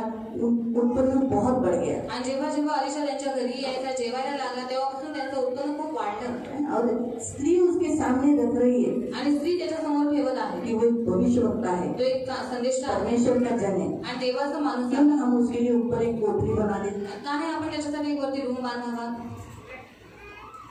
इस रीति से हम देखते हैं, और उसके पति ने विरोध नहीं किया, आणि तिच्या नवऱ्याने तिचा विरोध नाही केला, है ना, खर्चा करने के लिए। अभी खर्च तो बड़ा करण्यासाठी। खर्चा है ना, आणि हा मोठा खर्च एक आहे रूम बांधना, अपने आणि एक ऊपर एक रूम बांधणं, फ्लोर बनाना, आणि स्वतःच्या घरावरती एक फ्लोअर बनवणं एक खर्चा है, आणि एक खूप खर्च आहे।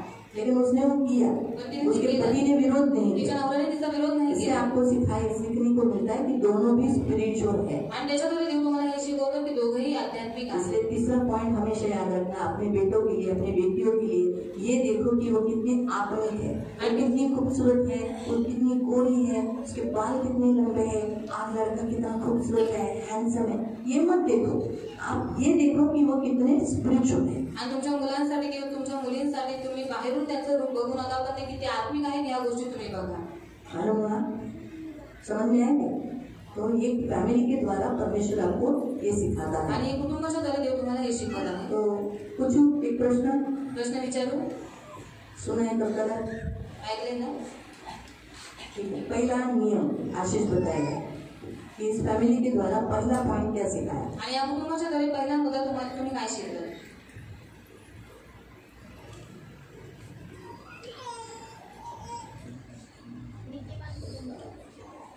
हाँ बताए। पहला पॉइंट आशीष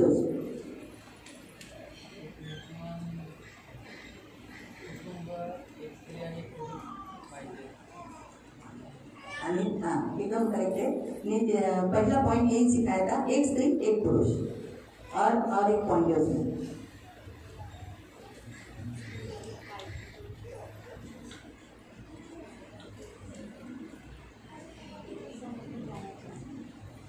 लग्नाबद्दल मी शिकवली, 2 पॉइंट त्याच्यात टाकले होते, 2।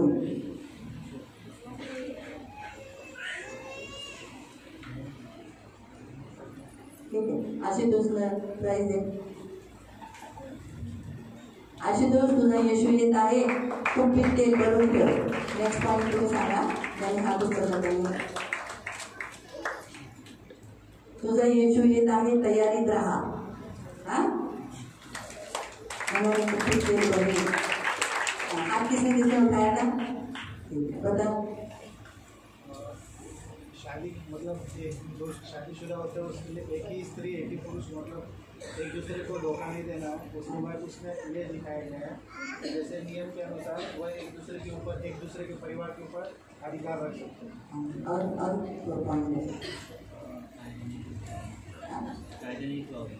हाँ, कायदे के अनुसार जो कायदा है, कायदा में अनुसार एक होना चाहिए, लिव इन रिलेशन नहीं होना चाहिए, ठीक है।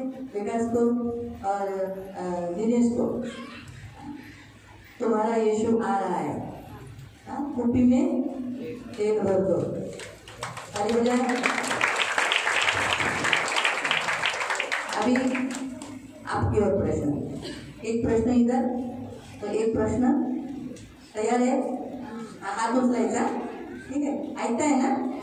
ठीक है। तो दूसरा पॉइंट आप लोग ने क्या सीखा? हाँ, अजून हाँ, दोघी हाँ, थोड़ा और, ठीक है, सांग.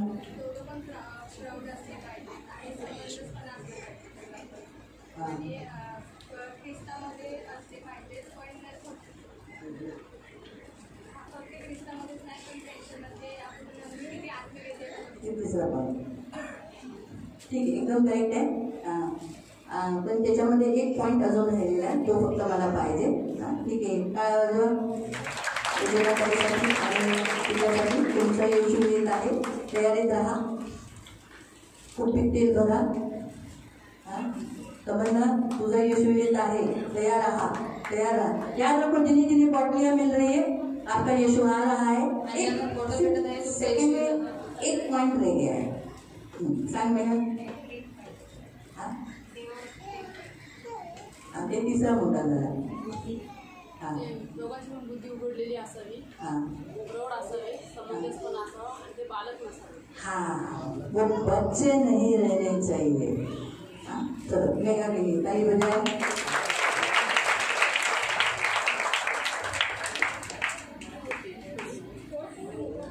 तेरा प्रभु आ रहा है, कुपी में तेल भर के रखना. तो यहाँ अभी तीसरे प्रश्न के लिए तैयार है? हाँ, ठीक है. तो अभी तीसरा प्रश्न ब्रैंडन भाई आपके लिए, तीसरा मुद्दा क्या सीखा?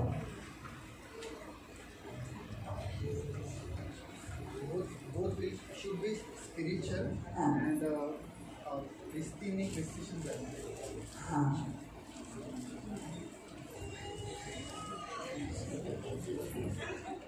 ताली बजाए हम लोग. तो इसमें दो पॉइंट उन्होंने बताए. ब्रैंडन भाई, आपका यीशु आ रहा है, उसके आगमन के लिए तैयार रहो. तो आपको आशीष. एक पॉइंट रह गया है. हाँ, संगा भी देखो. परमेश्वर को कितना आदर करता है वो पहले देखो, मसीह मत देखो, कितना परमेश्वर को आदर करता है वो देखो. आमीन आमीन. ताली बजाए. उन्हें भाई प्रभु यीशु आपके आ रहे हैं, तैयार रहे आगमन के लिए. Praise the Lord. आगे जाएंगे. फिर हम देखते हैं कि जैसे एलिशा वहाँ पर जब वहाँ से गुजरता था उस नगर से, आणि जेव्हा अलिशा त्या नगराच्या समोरून जायचा, हाँ, तो उस नगर का नाम बताएंगे कपिल भाई. आणि त्या नगराचं नाव सांगेल कपिल भाई.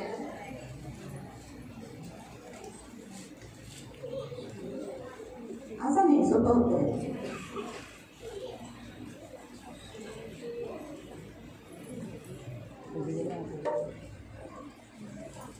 ठीक आहे. देशमुख भाऊ, त्या नगराचं नाव काय?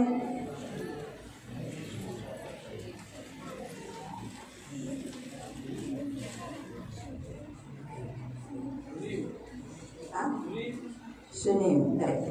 ताली बजाए. आगे परमेश्वर आ रहा है, कुपी में तेल भर के तैयार रहो ताकि आपको दरवाजा खटखटाना ना पड़े. हाँ, हमें प्रेज़. एकदम सोपा प्रश्न है. ठीक है.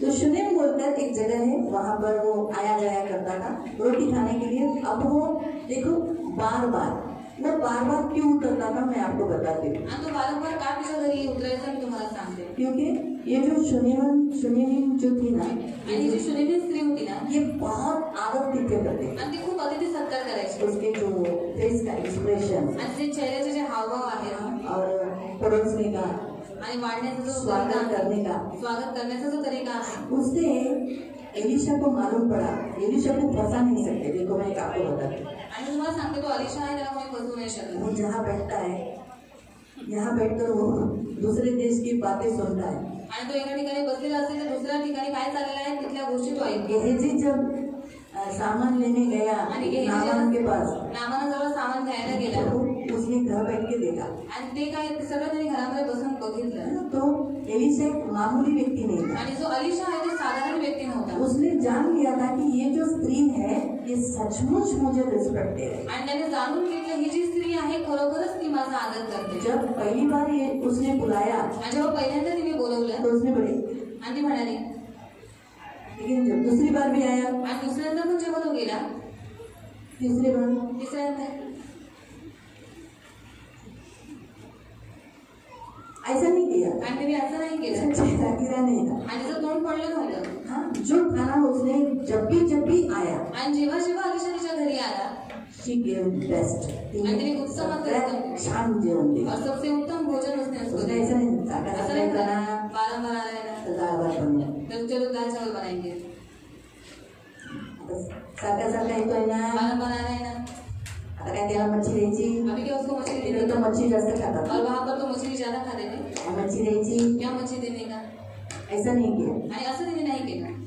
मालूम हुआ, मैं आपको बताना चाहती हूँ कि जो वो जो आदत तिथ्य करती थी, बहुनाई, हिंदी में लिखा है बहुनाई जो करती थी और वो जो रिस्पेक्ट देती थी, उससे एलिशा को मालूम पड़ा कि ये घर मेरा ही घर है। आणि ती जो अतिथी सत्कार करायची आणि त्याचा जो आदर करायची त्याच्याद्वारे अलिशाला माहीत पडलं की हे जे घर आहे ते माझं घर आहे ये मेरा ही घर है, आणि माझंच ये घर मुझे आहे. अपना समझती है, आणि ही मला आपलं समजते मेरे प्रभु का दास बोलती है। आणि माझ्या देवाचा दास आहे असं ती समजते. हाँ, और उसने मुझे इस घर में चलने के लिए, पहनने के लिए, टहलने के लिए अलाउ किया है। आणि त्या घरामध्ये चालणे फिरण्यासाठी तिने मला परवानगी दिलेली आहे. तो ये बात उसने देखकर वो बार बार आने लगा, आणि ही गोष्ट पाहून तो वारंवार तिच्या घरी जाऊ लागला. बार बार। और फिर हम देखते हैं कि इस स्त्री ने 9वें वचन में हम देखते हैं कि उसने योजना बनाई। आणि त्या स्त्रीने एक योजना बनवली. 9व्या वचनामध्ये आपण वाचू शकतो. उसने कहा, अपने पति से मार्गदर्शन दिया, पति को कहा कि हम अभी प्रभु का दास है, बार बार आता है, तो एक काम करेंगे, हम उसके लिए सोने के लिए तो जगह बना देंगे। आणि तिने नवऱ्याकडनं मार्गदर्शन घेतलं. तिने आपल्या नवऱ्याला सांगितलं की हा जो देवाचा दास आहे वारंवार आपल्या घरी येतो, आपण त्याला झोपण्यासाठी एक जागा, एक रूम तयार करू. 10वें वचन में लिखा है, उसने अपने घर के ऊपर एक सिर्फ बोला नहीं परंतु काम भी किया, कोठरी बनाई, कोठरी में एक खाट, एक मेज, एक कुर्सी, दीवन रखा और कि वो हमारे यहाँ पर टिका रहे। आणि तिने फक्त बोलली नाही, पण 10व्या वचनामध्ये आपण पाहतो की तिने ते कार्य सुद्धा केलं. तिने धाब्यावरती एक लहानशी खोली बनवली, त्याच्यामध्ये तिने एक खाट, एक मेज आणि एक खुर्ची आणि एक समय तिने तिथे ठेवली की रोज तिच्या घरी तिकडे येऊन उसने जेवणार. प्लानिंग नहीं किया आणि तिने फक्त योजना नाही बनवली, परंतु उसने करके पण दिखाया तिने ते सगळं करून और दाखवलं. करके अपने पति ने, ये दोनों ने मिल के किया, आणि तिने एकटी नाही पण त्या दोघांनी मिळून ते ये काम दोनों में इतनी यूनिटी थी, उसके आणि अकेले दोघांमध्ये का काम एकटी नहीं एकता था, होती. उसके अकेले का काम नहीं था। आणि ते तिचं एकटीचं काम नव्हतं. आज हमें सिर्फ सुनेम दिखती है, आणि आज आपल्याला फक्त सुनेम दिसते, लेकिन उसका पति भी इसमें हाथभार है, पण तिच्या नवऱ्याचा पण तिच्यामध्ये हातभार उसके आहे. पति ने फुल सपोर्ट किया आणि तिच्या नवऱ्याने तिला पूर्ण सपोर्ट केला. और इसीलिए वो घर बना पाई। और देखो, परमेश्वर ने जब भी वो उस खाट के ऊपर लेटा, जब आगे वो लेटा था, उसको जो आराम मिला, उस आराम के कारण उसने क्या किया, उन्हें आशीष दिया। और प्रिय हम देखते कि उसे एक बच्चा हुआ। आणि तिने एक रूम बनवला आणि त्याच्यामध्ये एक खाट ठेवली. आणि जेव्हा अलिशा त्या खाटेवरती झोपायचा, त्याला आराम भेटायचा. आणि तो आराम त्याला भेटल्यामुळे त्याने निर्णय घेतला की काय करावं, तिला आशीर्वाद द्यायचा. इसलिए प्रिय, चौथे पॉइंट में हम जो धन्य फैमिली को देखते हैं, ये फैमिली में परमेश्वर की उपस्थिति को इसने रिस्पेक्ट दिया। आणि चौथी गोष्ट आपण पाहत आहोत की तिने काय केलं, देवाला आदर दिला. परमेश्वर की उपस्थिति को आदर आणि दिया। देवाच्या उपस्थितीला तिने आदर दिला. उसने उस एलिशा के साथ साथ परमेश्वर की उपस्थिति देखी। आणि तिने अलिशा बरोबर देवाची उपस्थिती पण पाहिली. उसने ये नहीं देखा कि ये एलिशा है, आणि तिने हे नाही पाहिले की तो अलिशा वो आहे. जब भी देखती थी परमेश्वर की उपस्थिति उसके द्वारा मेरे घर आई है। आणि ती जेव्हा जेव्हा बघायची की देवाची उपस्थिती ह्याच्याद्वारे माझ्या घरामध्ये येत आहे. इसीलिए उसने परमेश्वर की उपस्थिति में क्या किया था, पति पत्नी ने रिस्पेक्ट दिया था। आणि म्हणून देवाच्या उपस्थितीमध्ये त्या दोघी पती पत्नीने काय केलेलं, देवाला आदर दिला और होता. इसीलिए क्या हुआ, एलिशा में का जो अभिषेक था, आणि म्हणून अलिशामध्ये जो अभिषेक होता, हाँ, वो उसने क्या किया था, अपने घर में जो पहले विवश करके मांगा था, आणि जो पहिले तिने खूप आग्रह करून मागितला होता, वो अब उसने क्या किया था, उसके आदर के द्वारा, उसके पहुनाई के द्वारा, उसके चाल चलन, उस पति पत्नी ने किए हुए काम के द्वारा वो अभिषेक अब क्या हो गया था, उसके घर में टिक गया. आणि तिच्या अतिथी सत्काराच्या द्वारे, त्यांच्या अतिथी सत्काराच्या द्वारे, त्यांच्या आदराच्या द्वारे आता जी देवाची उपस्थिती आहे ती त्यांच्या घरामध्ये राहिली. कितना ये पति पत्नी ने बुद्धि लगाई, देखो किती या नवरा बायकोने बुद्धी चालवली बघा. कि ये जो अभिषेक एलिशा के ऊपर है, आणि हा जो अभिषेक जो अलिशावरती आहे, वो अभिषेक मेरे घर आना, माझ्या घरामध्ये येणं, हाँ, और वो रहना, आणि तो टिकून राहणं. इसीलिए उन लोगों ने क्या किया, ऊपर कोठरी बना दी. आणि म्हणून त्यांनी काय केली, एक वरती खोली बनवली. इसलिए परमेश्वर की उपस्थिति तो रही, लेकिन साथ साथ एलिशा के ऊपर का जो अभिषेक भी था, वो अभिषेक उसके घर में बना रहा, वो गया नहीं. आणि त्या खोलीमध्ये देवाची उपस्थिती तर राहिली, पण अलिशावरती जो अभिषेक होता तो अभिषेक तिच्या घरामध्ये बनून राहिला, तो इसलिए अभिषेक उसका गेला जब नाही. बेटा मर गया आणि म्हणून जेव्हा तिचा मुलगा मेला, तो उसने अपने रूम में नहीं रखा. आणि तिने स्वतःच्या रूम मध्ये त्याला नाही ठेवलं. उसका जो बेटा भले 3-4 साल का या 5 साल के अंदर का बच्चा होगा, आणि 5 वर्षाच्या आतला तो मुलगा असेल, वो बच्चा जब मर गया, आणि तो मुलगा जेव्हा तिचा मेला, तो अभी हमने पढ़ा ना, आणि आपण ज्याला वाचलं ना, क्या बोले, हाय पिताजी मेरे सिर में दर्द. आणि पिता माझ्या डोक्यामध्ये दुखत बस होतं. एक सिर के दर्द के कारण क्या हुआ, आणि त्या डोकेदुखीमुळे काय झालं, वो बच्चा मर गया. आणि तो मुलगा मेला. उसकी माँ की गोदी में वो सोया हुआ था. आणि त्याच्या आईच्या मांडीवर तो झोपलेला होता. उसने सीधा उठाया आणि तिने सरळ त्याला उचललं और इसके खाट के ऊपर डाला, आणि कोणाच्या खाटेवरती ठेवलं, एलिशा के खाट के ऊपर, अलिशाच्या खाटेवरती. है ना, एलिशा के खाट के ऊपर डाला. आणि अलिशाच्या खाटेवरती त्याला तो ठेवलं. इससे हम एक बात सीखते हैं आणि ह्याच्याद्वारे आपण एक गोष्ट शिकतो कि चौथा पॉइंट में कि अभिषेक उस रूम में था. आणि तो जो अभिषेक होता तो त्या रूम मध्ये होता. परमेश्वर का अभिषेक, परमेश्वर की उपस्थिति उस खाट के द्वारा उस रूम के अंदर मंडला रहती. आणि देवाचा अभिषेक आणि देवाची उपस्थिती त्या खाटेवरती त्या रूम मध्ये वावरत ये होती. उसने पहचान लिया था. आणि ही गोष्ट तिने जाणून इसलिए घेतली. उसने अपने रूम में न रखने के बजाय सीधा वो ऊपर गई सीढ़ी लेते, यानी 5 साल के अंदर का बच्चा होगा वो, इसलिए वो आसानी से उठा पाए. इसलिए वो जाके खाट के ऊपर ली और तुरंत उसने क्या किया, अपने पति को कहा. उसने नहीं कहा मेरा बेटा मर गया. अभी अक्सर बच्चा मरने पर क्या होगा, प्रतिक्रिया सबसे पहले क्या होगी, आणि मूल मेल्याच्या नंतर सर्वात पहिले प्रतिक्रिया माणसाची काय होते, पहले रोने लगते हैं. पहिले रडायला लागतात. सगळ्यात काय पहिली प्रतिक्रिया होती, रोने लगते हैं, और सबसे पहिले लोक रोने लगते, विलाप करते हैं, विलाप अड़ोसी करायला. पड़ोसियों को बुलाते हैं. आणि शेजारच्या बाजूच्या हाय लोकांना रे हाय, मेरा बच्चा मर गया, मेरा बच्चा मर गया, अरे मेरा बच्चा 1 साल के बाद हो गया, मर गया, मर गया. आणि इतक्या वर्षानंतर मला मूल झाला आणि तो मेला. लेकिन ऐसा उसने कुछ भी नहीं किया. पण असं तिने काहीच नाही केलं. उसके पति ने पूछा तिच्या नवऱ्याने तिला कि आज विचारलं, के विश्राम दिन है, आणि आज काय विश्रामाचा दिवस नया आहे चांद का दिन है, आणि चंद्रदर्शनाचा दिवस आहे, क्यों जा रही, कोई त्योहार है, कोई बात पूछना है, क्या काम के लिए क्यों जा रही है. आणि तू कोणत्या कामासाठी त्याच्याजवळ जात आहे. उसने कहा कल्याण होगा. She is a positive speaker. आणि ती म्हणाले काही चिंता नाही, सगळं काही कल्याणकारक आहे. एकदम सकारात्मक बोलने आणि वाली. एक सकारात्मक विचार करणारी बोलणारी स्त्री आहे. आदमी आध्यात्मिक व्यक्ति. चौथा पॉइंट आपको समझा ना. तो चौथा पॉइंट उसने क्या किया था, परमेश्वर की उपस्थिति को अपने घर के अंदर लाया था आदर के द्वारा. आणि चौथा मुद्दा तिने देवाची उपस्थिती स्वतःच्या आदराच्या द्वारे तिच्या घरामध्ये आणली होती. धन्य कुटुंब, धर्मी कुटुंब हमेशा अभिषेक को आदर देता है. आणि जो नीतिमान कुटुंब आहे ते देवाच्या उपस्थितीला, त्याच्या अभिषेकाला आदर देतो.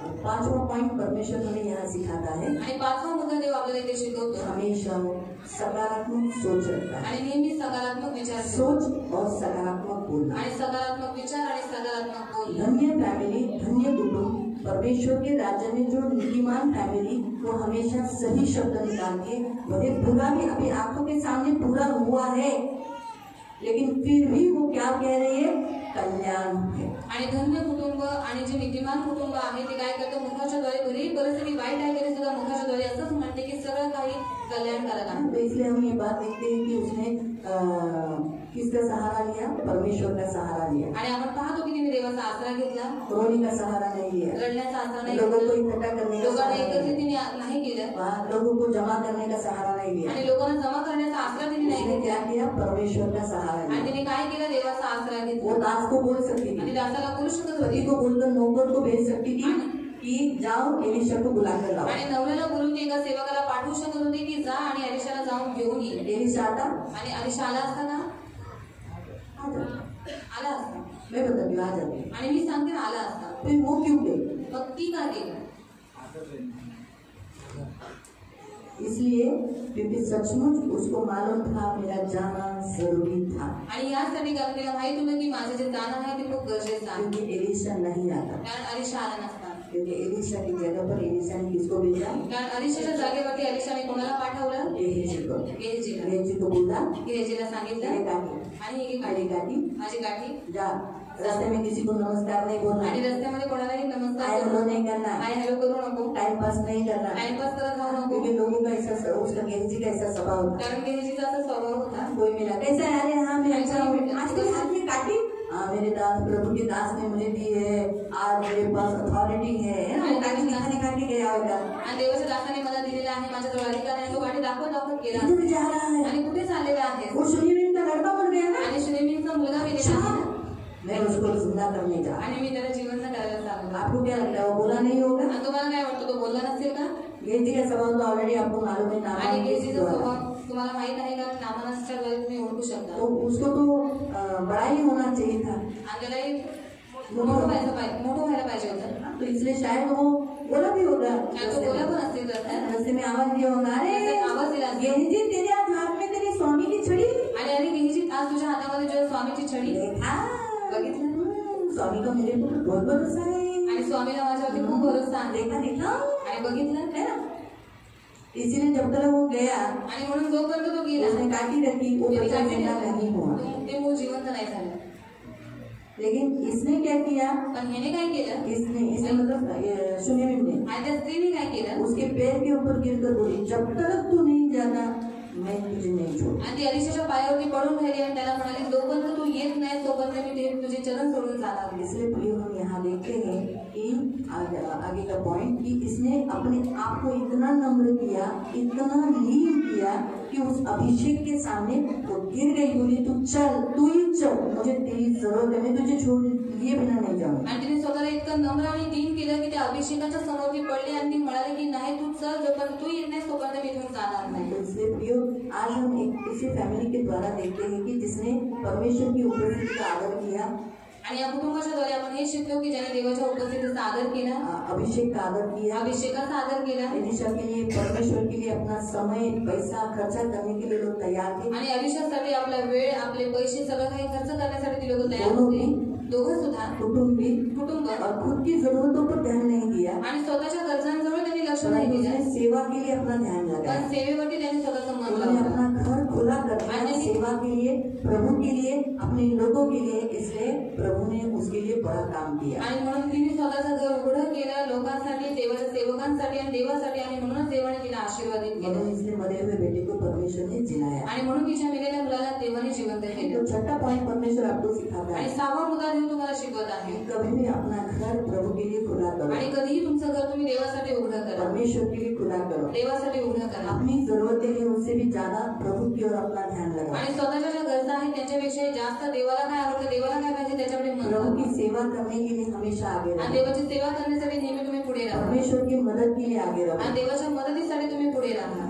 सातवां पॉइंट. आणि 7वा मुद्दा, सातवां मुद्दा परमेश्वर आपको सिखाता है, हर एक जोड़ीदार जो आपका लाइफ पार्टनर कुटुंब है वो सब क्या करना है, जो भी आप एक दूसरे के साथ है वो रिस्पेक्ट दो.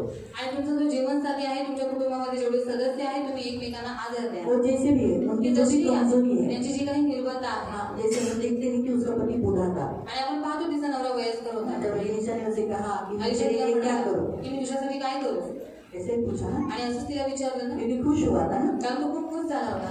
खुश होने के बाद उसे पूछा, मैं क्या करूं तेरे को, राजा के सामने बात करूं क्या. आणि तो खुश झाला आणि तो तिला म्हणाला, मी तुझ्यासाठी काय करू, राजाशी बोलणं करू का. उसने क्या कहा, ती काय म्हणाली, नहीं, नको, मैं तो मेरे लोगों में मेरे पति के साथ खुश हूँ. आणि मी माझ्या लोकांमध्ये माझ्या नवऱ्याबरोबर मी खुश आहे. चली गई. आणि ती निघून गेली. खड़ी भी नहीं रही. आणि ती उभी पण नाही राहिली.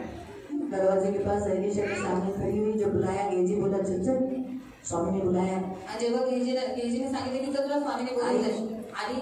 और बाद में जब भी उसको बोला, मैं तेरे लिए क्या करूँ, राजा से बात करूँ किसी बात के लिए, तो नहीं, मैं मेरे लौटूंगी मेरे पति के साथ खुश हूँ. आणि अलिशा तिला म्हणाला राजाशी बोलणं करू का? की ती म्हणाली नको, कारण मी माझ्या लोकांमध्ये माझ्या नवऱ्याबरोबर खुश आहे. आप अपने फैमिली में खुश हो. आणि तुम्ही तुमच्या कुटुंबामध्ये आपके आनंदित राहा. फैमिली का जो भी वीक पॉइंट है आणि तुमच्या कुटुंबाची जी काही निर्बलता आहे उसमें खुश रहो. त्याच्यामध्ये तुम्ही खुश राहा. कुड़कुड़ाओ मत, त्याच्यामध्ये कुरकुर करू नका बुराई मत.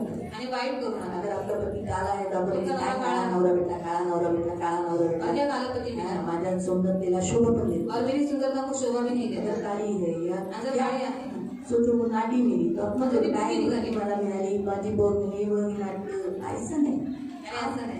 आपको जो दिया है आणि बेस्ट तुम्हाला जे दिया काही है. दिलेलं आहे देवाने उत्तम अर्थ उत्तम दिलेला आहे. आपकी फैमिली है. आणि ते तुमचं कुटुंब आप आहे. अपने फैमिली के एक एक सदस्य से प्रेम करो. आणि तुम्ही तुमच्या कुटुंबामधल्या एक एक सदस्यांना प्रेम करा. उनके साथ जुड़ के रहो. त्यांच्याशी जोडून राहा. आप उनसे प्यार करो आणि तुम्ही त्यांना प्रेम करा. और उनको छोड़ के जाने का प्लानिंग करो. आणि त्यांना सोडून जाण्याची योजना एलिशा ने क्या कहा था?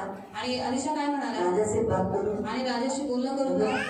पति को छोड़कर राजा के साथ जाएगी. आणि नवऱ्याला सोडून ती राजाजवळ जाईल का? तिकडे राहील का? उसने क्या कहा? नहीं. आणि म्हणाली नाही. तो आप भी अपने फैमिली को छोड़कर, अपने माँ बाप को छोड़कर, अपनी पत्नी को छोड़कर, अपने पति को छोड़कर कहीं और अन्य प्लानिंग नहीं करें. आणि तुम्ही तुमच्या कुटुंबाला सोडून, तुमच्या आई वडिलांना सोडून, तुमच्या पत्नीला किंवा तुमच्या नवऱ्याला सोडून तुम्ही दुसरी कोणती योजना राहण्याची आजकल बहू आने के बाद बहू अब लड़के को भड़काती है. ओ जी तुम्हारी माँ बहुत खड़ूस है. ओ जी तुम्हारे पिताजी हमेशा कुट कुट कुट कुट करते हैं. चलो हम बाहर रहेंगे. आणि मी आपल्या नवऱ्याला स्त्री म्हणत असते की तुमची आई तुमचे वडील चांगले नाहीये तर आपण वेगळं राहूया. तो फिर ऐसा हम अलग नहीं. तो ये हमारा जो आप एकत्रित, जितने फैमिली में जितने एकत्रित रहोगे उतना ब्लेसिंग ज्यादा. आणि जेवढं तुम्ही कुटुंबामध्ये एकत्रित मिळून राहता तेवढं आशीर्वाद जास्त आहे. ये हमेशा याद रखें. आणि हे नेहमी लक्षात ठेवा. परमेश्वर का प्रोटेक्शन का हाथ ज्यादा रहता आणि है. देवाच्या सुरक्षिततेचा हात जास्त तुमच्यावरती राहतो. प्रश्न पूछूं? प्रश्न विचारू. इतना तक पूछा था, चौथा हुआ था ना. ठीक है, चौथा आप लोग बताओ. स्वप्निल बताओ चौथा पॉइंट. हाँ?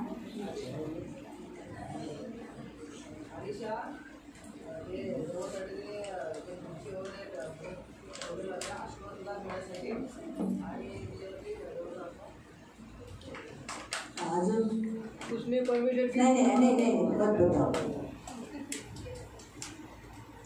एक पॉइंट बराबर बोला है इसको.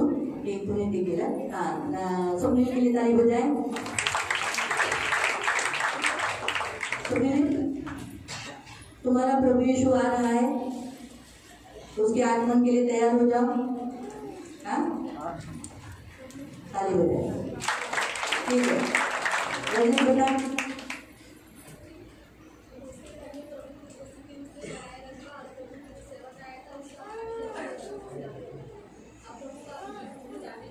आमीन. प्रभु के यही उत्तर चलेगा. जो प्रभु का जो अभिषेक है वो अपने घर में रहना चाहिए, टिकना चाहिए. उसने वो पकड़ के रखा. ताली बजाए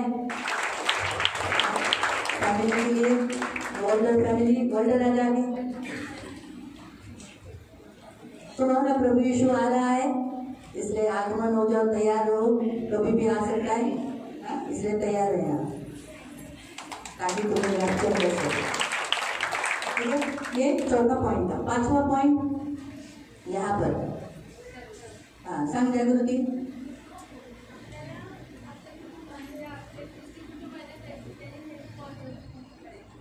हाँ, और पॉजिटिव थिंकिंग. और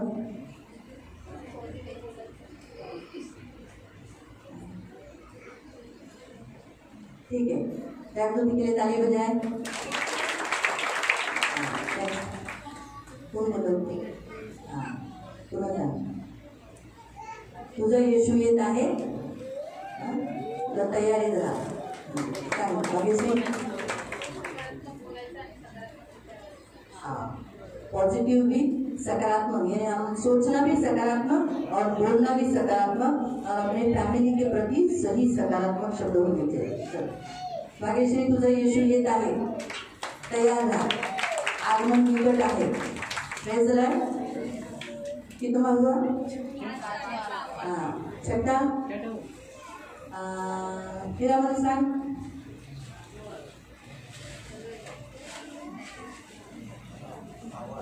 हाँ,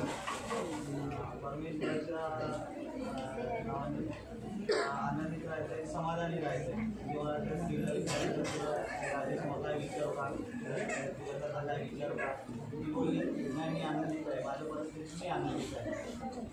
बरोबर आहे. आणि अजून एक त्याच्यात पॉईंट अजून जवळच आहे.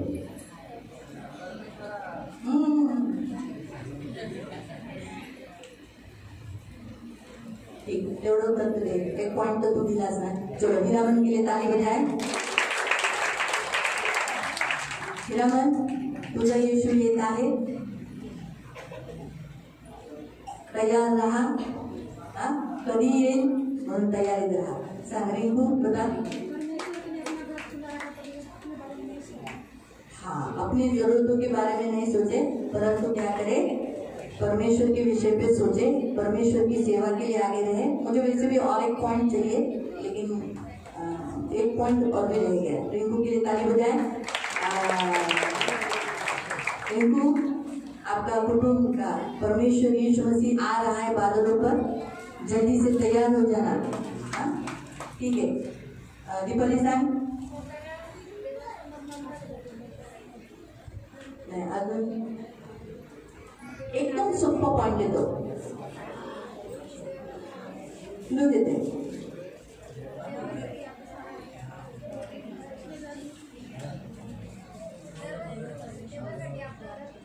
ते सांगितलं ना तुम्ही पॉइंट.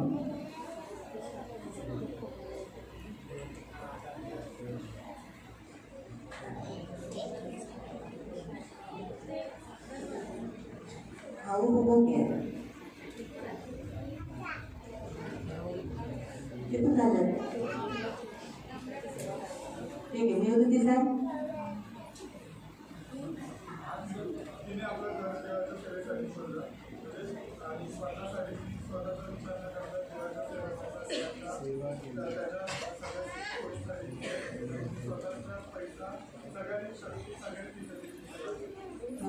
आणि अजून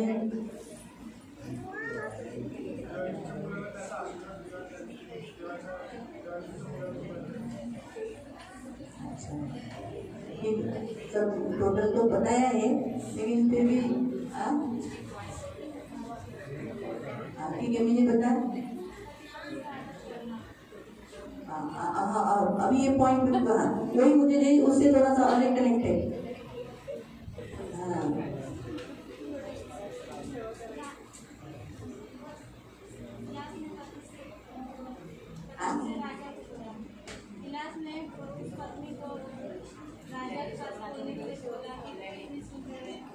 तो अभी तुम निकट आई. हाँ, फिर क्या नहीं करना चाहिए. हाँ, अलग नहीं होना चाहिए.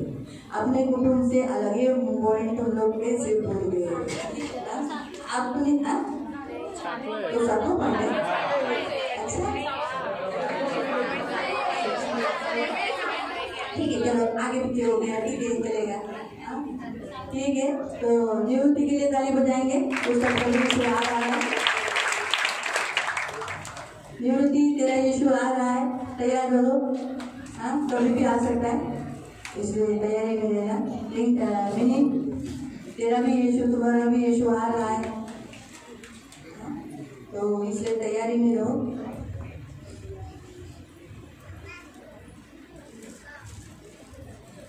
अभी कितना पॉइंट हुए.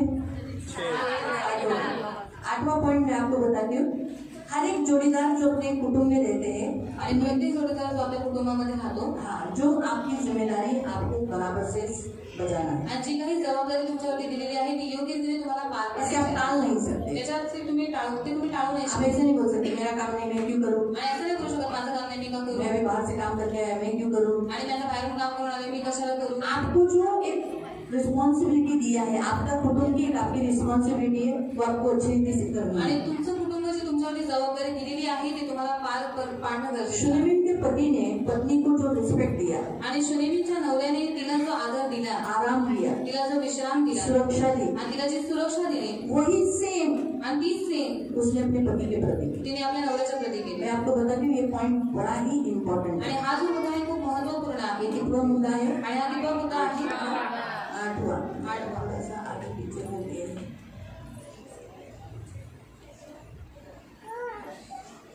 मैं आपको बताती हूँ, उसका पति बुढ़ा था आणि तिचा नवरा वयस्कर होता बट बहुत अच्छा था। पण तो खूप चांगला होता वो अपनी पत्नी से, जब वो उससे कम उम्र की थी आणि तो त्याच्या पत्नी बरोबर जी कमी वयाची होती तो भी वो उसको एक रिस्पेक्ट देता था, तरी सुद्धा तो तिला एक आदर द्यायचा, उसकी सुरक्षा करता था, तिची सुरक्षा उसकी करायची जो जरूरत है उसे पूरा करता आणि था। तिच्या ज्या काही गरजा आहेत त्या गरजा पूर्ण करायच्या इसलिए उसे ना उसके साथ सेफ महसूस हुआ। आणि म्हणून तिला नेहमी त्याच्याबरोबर सुरक्षित उसे ऐसा लगा कि आई एम सेफ, मैं आणि तिला असं वाटतं की सुरक्षित मी सुरक्षित आहे हूँ। इसीलिए आणि म्हणून जब उसको बताया गया कि क्या मैं तेरी बात राजा से चलाऊं, आणि जेव्हा तिला विचारण्यात आलं की तुझं जे बोलणं आहे मी राजाबरोबर करू का, उसने भी अपने पति को रिस्पेक्ट दी। आणि तिनेही आपल्या नवऱ्याला आदर दिला उसने कहा हाँ मेरा पति तो बूढ़ा है, जब देखो तब मुझे टिक टिक टिक आणि लगाता है, हा माझा नवरा तो खूप वयस्कर आहे बघा तेव्हा पिटपिट करत असतो जब देखो तब दारू पी के आता आणि है, बघा तेव्हा दारू पिऊन येतो सताता रहता है। मला सतवत असतो क्या रहने का ऐसे घर में, आणि काय राहायचं अशा घरामध्ये जाने दो। जाऊ दे तो पहले आपको खास बताया जा रहा है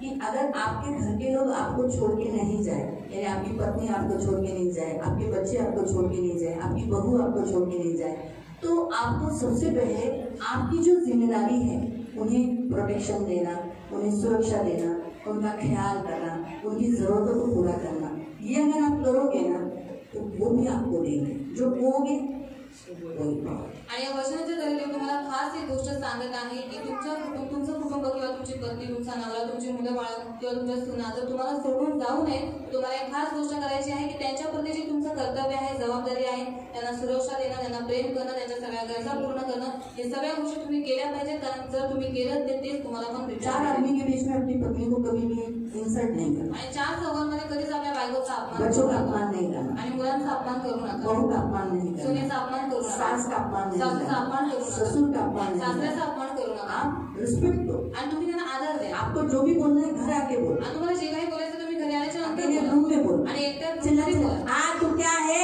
तेरी तो औकात क्या है, खाली हाथ से आई थी हाँ बेचने, आणि काहीच नाही.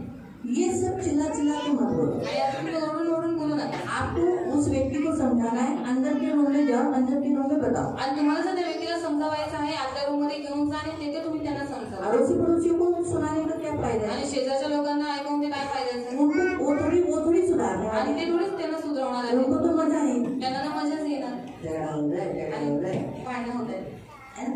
इसलिए पोलाइटली बात करो, आणि खूप पोलाइटली तुम्ही त्यांच्याशी एक बोला. अपने घर के लोगों के साथ आप जो भी काम आपको करना है उनको समझाना है तो अकेले में बताओ, समझाओ, ये यहाँ हम खास देखते हैं। आणि तुमच्या घरातल्या लोकांना काही शिकवायचं आहे, त्यांना समजावायचं आहे, त्या घरामध्ये एकट्यामध्ये तुम्ही त्यांना समजावा आणि ये स्त्री उस बूढ़े स्त्री को, बूढ़े पति को क्यों छोड़ के नहीं गई, आणि ही जी स्त्री आहे ती आपल्या वयस्कर नवऱ्याला सोडून का नाही क्योंकि उसने गेली? अपने पति से प्रेम पाया था, कारण तिने आपल्या नवऱ्याकडून प्रेम भेटलं केयरिंग होतं. पाया था, आणि तिची जी केअरिंग जी काळजी आहे ती तिला सुरक्षा पाई थी, आणि सुरक्षा तिला हर भेटली एक होती. आराम उसने दिया था, आणि प्रत्येक विश्राम त्याने तिला दिला होता. इसीलिए वो बोली मैं यहाँ खुश हूँ, आणि ऐसे म्हणून उसने ती म्हणाली, कहा। मी ते खूप खुश आहे.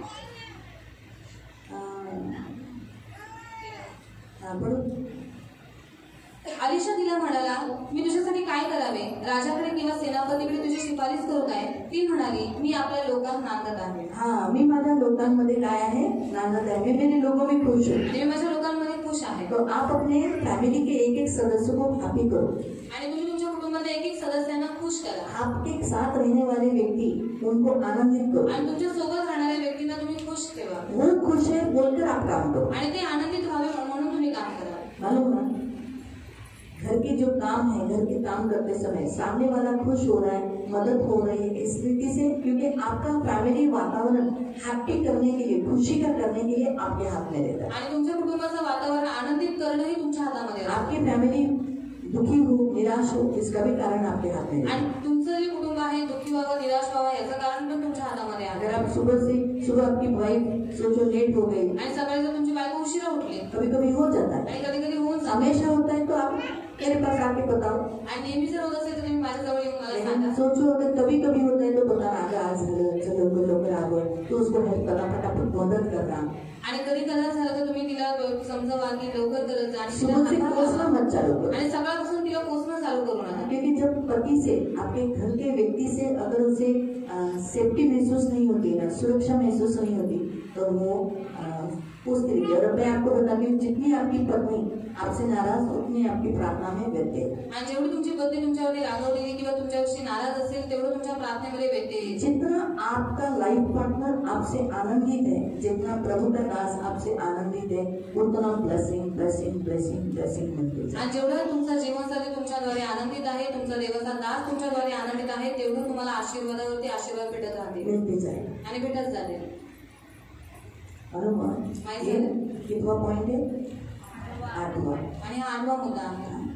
9वां पॉइंट हम यहाँ देखते आणि हैं 9वा मुद्दा आपण पाहतो कि उस घर में झगड़े नहीं होते थे। आणि त्या घरामध्ये भांडणं होत नव्हते। एक बात ये बहुत अच्छी है, आणि ही गोष्ट खूप चांगली होती। ये जो ये फैमिली है इसमें झगड़े नहीं थे। आणि हे जे कुटुंब आहे त्याच्यामध्ये भांडणं होत नव्हते। इसलिए 9वां पॉइंट हम यहाँ देखते हैं, ये लोग शांति का अनुभव ले रहे थे। आणि 9वा मुद्दा आपण पाहतो की ही लोक शांतीचा अनुभव घेत और होते शांति का अनुभव लेने के कारण आणि शांतीचा अनुभव घेत असल्यामुळे परमेश्वर ने उनके जीवन में आई हुई गड़बड़ी भी दूर कर दी। आणि म्हणून देवाने त्यांच्या जीवनामध्ये आलेली जी काही गडबडी होती ती गडबडी देवाने दूर केली। एलिशा के द्वारा अलिशाच्या द्वारे प्रभु ने उनको बेटा दिया देवाने त्यांना मुलगा दिला और उस बेटे के द्वारा वो लोग खुश हुए, आणि त्या मुलाच्या द्वारे ती लोक खूप खुश झाले, आनंदित झाले खुश थे वो लोग। आणि आनंद होते ती लोक। लेकिन वो बच्चा मरने के कारण पण ते मूल मेल्यामुळे वो लोग अशांति, आणि ते अशांत अशांत देखा गया तो घर में अशांति हो चुकी थी। आणि पाहण्यात आलं तर त्या घरामध्ये अशांती आली होती। लेकिन परमेश्वर ने फिर से शांति का वातावरण पण बनाया। देवाने पुन्हा शांतीचं वातावरण प्रस्थापित ये केले। याद रखो, जिस घर में ज्यादा झगड़े होते हैं वहाँ शांति नहीं आणि रहती। लक्षात ठेवा, ज्या घरामध्ये जास्त भांडणं होतात तिथे शांती नसते। इसे हो सके तो अपने घर में झगड़े मत करो, आणि होत असेल तितकं तुम्ही घरामध्ये भांडण करू जितना नका। आप झगड़े न होने का कोशिश करो,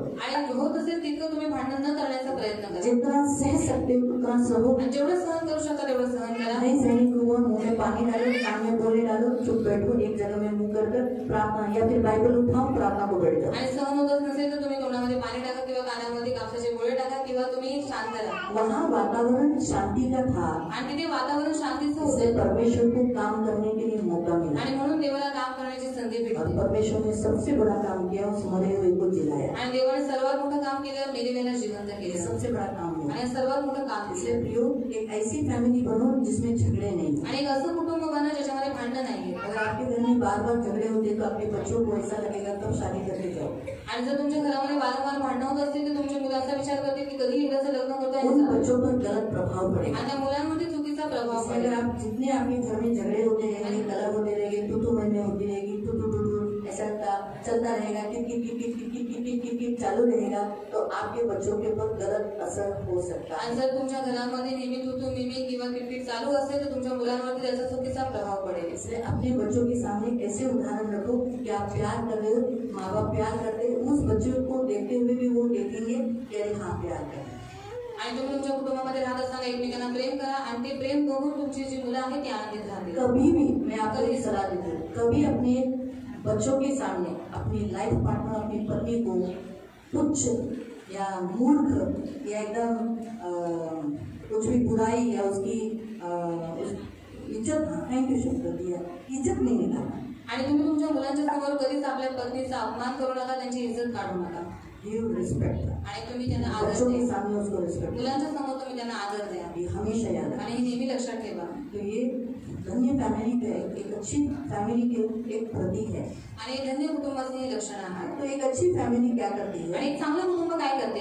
कितना पॉइंट हुआ? 9वां ना। आणि 9वा मुद्दा झाला। 10वां पॉइंट परमेश्वर आपको सिखाता है, एक अच्छी फैमिली आतिथ्य देती है, आणि 10वा मुद्दा देव तुम्हाला शिकवतो की एक चांगले कुटुंब, धन्य कुटुंब अतिथी सत्कार करतं उपचार करती है। आणि उपचार करतं। उपचार यानी उसने जैसे एलिशा के लिए घर बनाया, आणि उपचार म्हणजे त्यांनी एलिशासाठी घर बनवलं और एक ऐसी सुरक्षता का ठिकाण बनाती आणि है। अशा सुरक्षितेचं जागा बनवते। आपकी फैमिली ऐसी होनी चाहिए आणि तुमचं कुटुंब असं असलं पाहिजे जिसमें आतिथ्य, बहुमानी, एक दूसरी को चिप आने, या राणी या आला बसा ना, ए जाना पानी लेकर आ, इतना नहीं क्या, रानी आई है, क्या देखता है, जा जूस लेकर आ, इतना नहीं, रानी आई है, घर के लोगों के साथ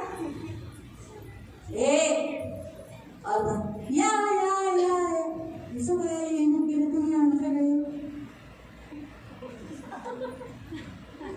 बसन काय घेणार, बिर्याणी मागव का तुमच्यासाठी? बिर्याणी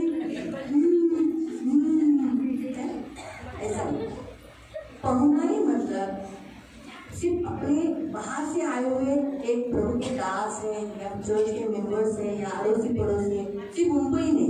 आणि अतिथी सत्कार करणं म्हणजे देवाचे जे दास आहेत किंवा तुमच्या मंडळीमध्ये लोक तुमच्या घरी येतात फक्त त्यांचाच पाहुणचार करणं नाही उनकाही आदर तिथे नाही करणार, आणि त्यांचाच अतिथी सत्कार तुम्ही करू उनकोही नका आदर नहीं देना. आणि त्यांनाच फक्त आदर तुम्ही प्रभु देऊ नका. आपको आपके घर से शुरुआत कर. आणि तुम्हाला तुमच्या घरापासून सुरुवात करायची. बाइबल हमें क्या बताता है? बायबल आपल्याला काय सांगतं? घर से शुरुआत करो, घरापासून सुरुवात करा, सुबह से शुरुआत करो. सकाळपासून सुरुवात इसलिए करा. सुबह से म्हणून सकाळपासून आपके जैसे आपके घर में आप जिसको सुबह देखते हैं पहले बोलो प्रेज द आणि सकाळी तुम्ही ज्याला पहिले बघता त्याला म्हणा प्रेज द लॉर्ड. सुबह जिसको आप पहले उठते देखते पहले एक दूसरे को प्रेज द लॉर्ड. आणि एकमेकांना प्रेज द लॉर्ड. जो मेरे लिए चाय लेकर आणि समाजासाठी चाय घेऊन ये. अपने हाथ से नहीं ले सकते क्या? स्वतःच्या हाताने नाही घेऊ शकत तेरा याला. हाथ तो तुझे मालूम है ना, तेरा हाथ के बिना मैं जी नहीं सकता, दे देना रे. है ना? तो आप इसे प्यार से बात करो, आणि आदर के प्रेमाने साथ. बोला, आदराने बोला. वो कितनी नाराज रहेंगे, वो आणि जाके किती चाय बना नाराज के लाएंगे. जाऊन तुमच्यासाठी चाय बनवून मारेल. तो ये आपके घर से आपको रिस्पेक्ट शुरू आणि होगा. तुमच्या घरापासून तुम्हाला आदर देण्यास सुरुवात करायची तो आहे. ये उसके घर में था. आणि त्याच्या घरामध्ये तिच्या घरामध्ये होतं. ये शुनेमवासी है ना, आणि जी शुनेमवासी स्त्री आहे ना, ये जो स्त्री है आणि जी स्त्री आहे फैमिली में आदर देते सिर्फ एलिशा के लिए नहीं था. आणि तिच्या कुटुंबामध्ये आदर अतिथी सत्कार करणं फक्त ती देवाच्या दासासाठी अलिशासाठी नव्हतं, घर में से था, पण त्या घरामध्ये सुद्धा होतं. घर में था. आणि घरामध्ये होतं. तो समझा? तुम्हाला समजलं? दूसरा दुसरं उपचार. उपचार. उसकी फैमिली में जो उपचार सिर्फ एलिशा के लिए कुछ दिखाने के लिए मैं आपके लिए घर बनाए, रोटी खा के जाओ, रोटी खा के जाओ, खा के जाओ ना प्रभु के दास, रोटी खा के जाओ ना. यही बात वो अपने घर के, नहीं बेटा रोटी खा के जाने का, ऐसा नहीं करने का, रोटी खा चुप खा ले. पति को भी बोलेगा नहीं, पत्नी को बोलेगा नहीं खाना तू नहीं खाती तो मुझे नहीं खाती, मैं भी भूखा हूँ. हाँ हम दोनों भूखे रहेंगे, लेकिन तुझे मालूम है ना मुझे भूखी नहीं आता है. इस रीति से जो एक उपचार अपने उन लोग अपनी फैमिली में भी एक दूसरे के प्रति उन लोग क्या कर रहे थे? उपचार कर रहे थे, प्रबंध करते थे. जो उनकी जरूरत थी वो एक दूसरे की जरूरत को प्रोवाइड करते थे, उपाय करते थे. आणि आपल्या कुटुंबामध्ये सुद्धा त्यांचा जो काही प्रबंध होता, ती लोक एकमेकांचा प्रबंध करायचे. त्यांना जे काही पाहिजे होतं त्या सगळ्या गोष्टी ती लोक एकमेकांसाठी करायचे. एलिशा के लिए नहीं कर रहे, आणि ती लोक फक्त अलिशासाठी करत वो नव्हते. पति अपनी पत्नी के लिए, पत्नी अपने पति के लिए, अपने घर के नौकरों के लिए, फिर बाद में अपने बच्चों के लिए एक उपचार, जो एक जरूरत है वो प्रोवाइड करते हैं. आणि नवरा आपल्या बायकोसाठी, बायको आपल्या नवऱ्यासाठी, त्यांच्या दासीसाठी, त्यांच्या मुलांसाठी जो काही प्रबंध होता ती लोक योग्य रीतीने त्यांचा प्रबंध पूर्ण करायचे. तीसरा पॉइंट, आणि तिसरा होता वो घर जो उनका था एक सेफ जगह. आणि त्यांचं जे घर होतं ते सुरक्षित जागा. इसलिए उसका पति कभी घर छोड़ के जाने की इच्छा नहीं रखा. आणि म्हणून तिचा नवरा कधीच घर सोडून जायची इच्छा त्याने कधी उसके ठेवली पति ने नाही. ऐसा नहीं बोला, पत्नी असं नाही म्हणाली. कटकटी बायकोवर राहण्यापेक्षा धाब्यावर राहिलेलं बरं. और इस कटकटी बीवी के साथ रहने से अच्छा है कि मैं जाकर धाबे पर जाकर बैठूं. ना वो स्त्री छोड़ी गई, ना ती स्त्री त्याला सोडून गेली, ना उसके घर के नौकर चाकर या कुछ बेटा. ना त्यांच्या घरातले दास दासी किंवा त्यांची आपका मुले. घर आपके बच्चों के लिए, अपनी पत्नी के लिए, आपके खुद के लिए ऐसा जगह होना चाहिए जहाँ सेफ्टी लगनी चाहिए. आणि तुमचं घर तुमच्या मुलांसाठी, तुमच्या कुटुंबातल्या लोकांसाठी एक अशी जागा असली पाहिजे जिथे त्यांना सुरक्षितता जाणवली पाहिजे. प्रियो, आज इस संसार में कहीं पर भी सुरक्षा नहीं आणि है. आज प्रियांनो या जगामध्ये कुठेही सुरक्षा नाहीये.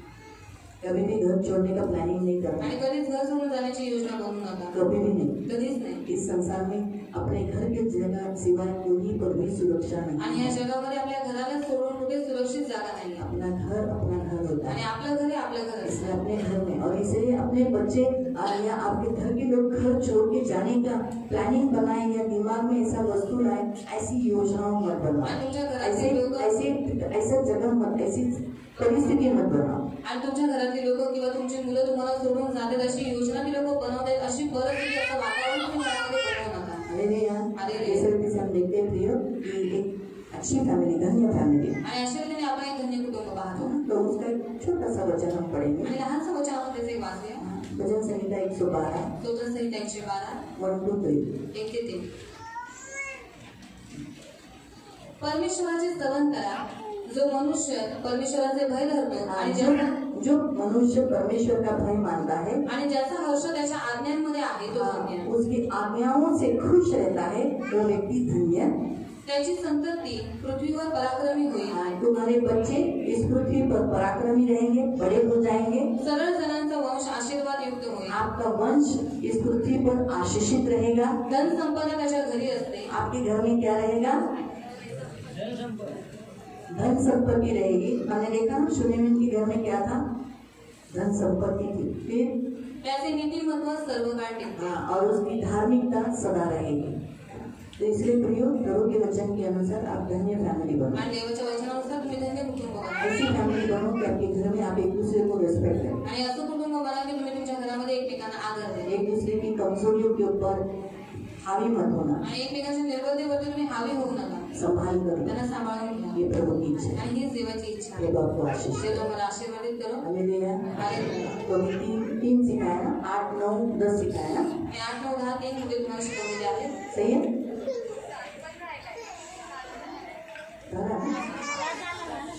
ते मिक्स करवलं ना. 8वां पॉइंट बताओ. आपके ऊपर क्योंकि इधर हो गया था अभी आपका 8वां पॉइंट सांचा है. और तो बोललंस तू सांग.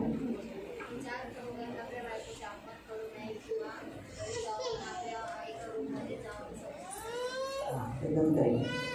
छायाला तेजस्विनीचा दोघांचा येशू येत आहे. तुमचा येशू येत आहे. तो तुम्हाला घ्यायला येणार आहे. म्हणून जागरूक राहा आणि तयार राहा. काय राहा. शिलोच्या मुली होत्या. आज शिलोच्या मुली आल्या. तसे त्या हर वेळेला येतात. शिलोची मुली येतच असतात. अजून 8व्या पॉइंट मध्ये 2 पॉइंट आहेत जो मी प्रमुख सांगितला होता. सांगितला.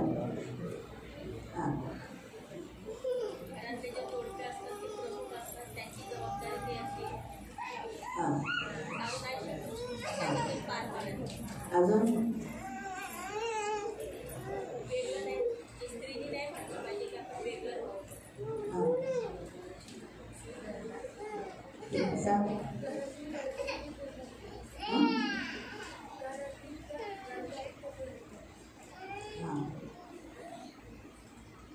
ठीक आहे. चांगलं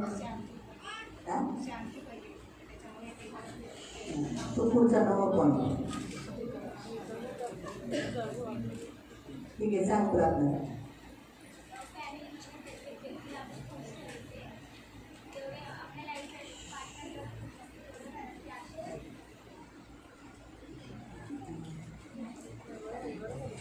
ठीक आहे. तुम्हाला कोणाला माहिती आहे 8वा पॉइंट?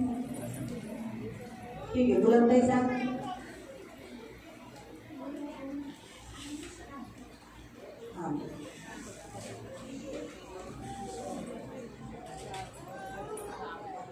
ठीक आहे. तिथं सांग.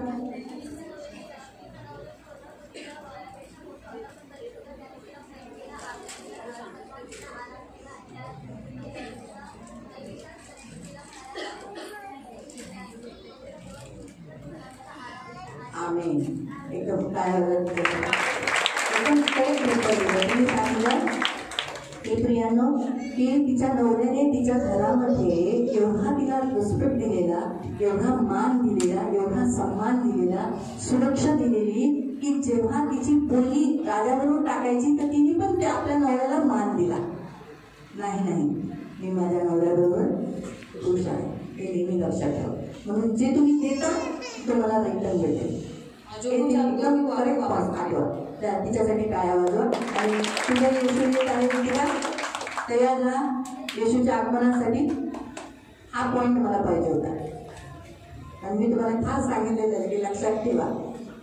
हा विसरू नका पॉइंट. 9वा पॉइंट सांगा दिलीप भाऊ.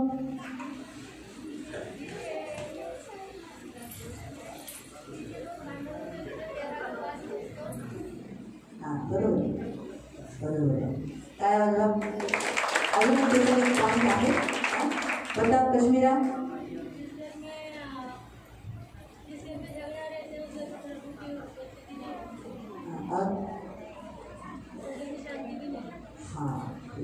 ताली बजाओ दोनों के लिए।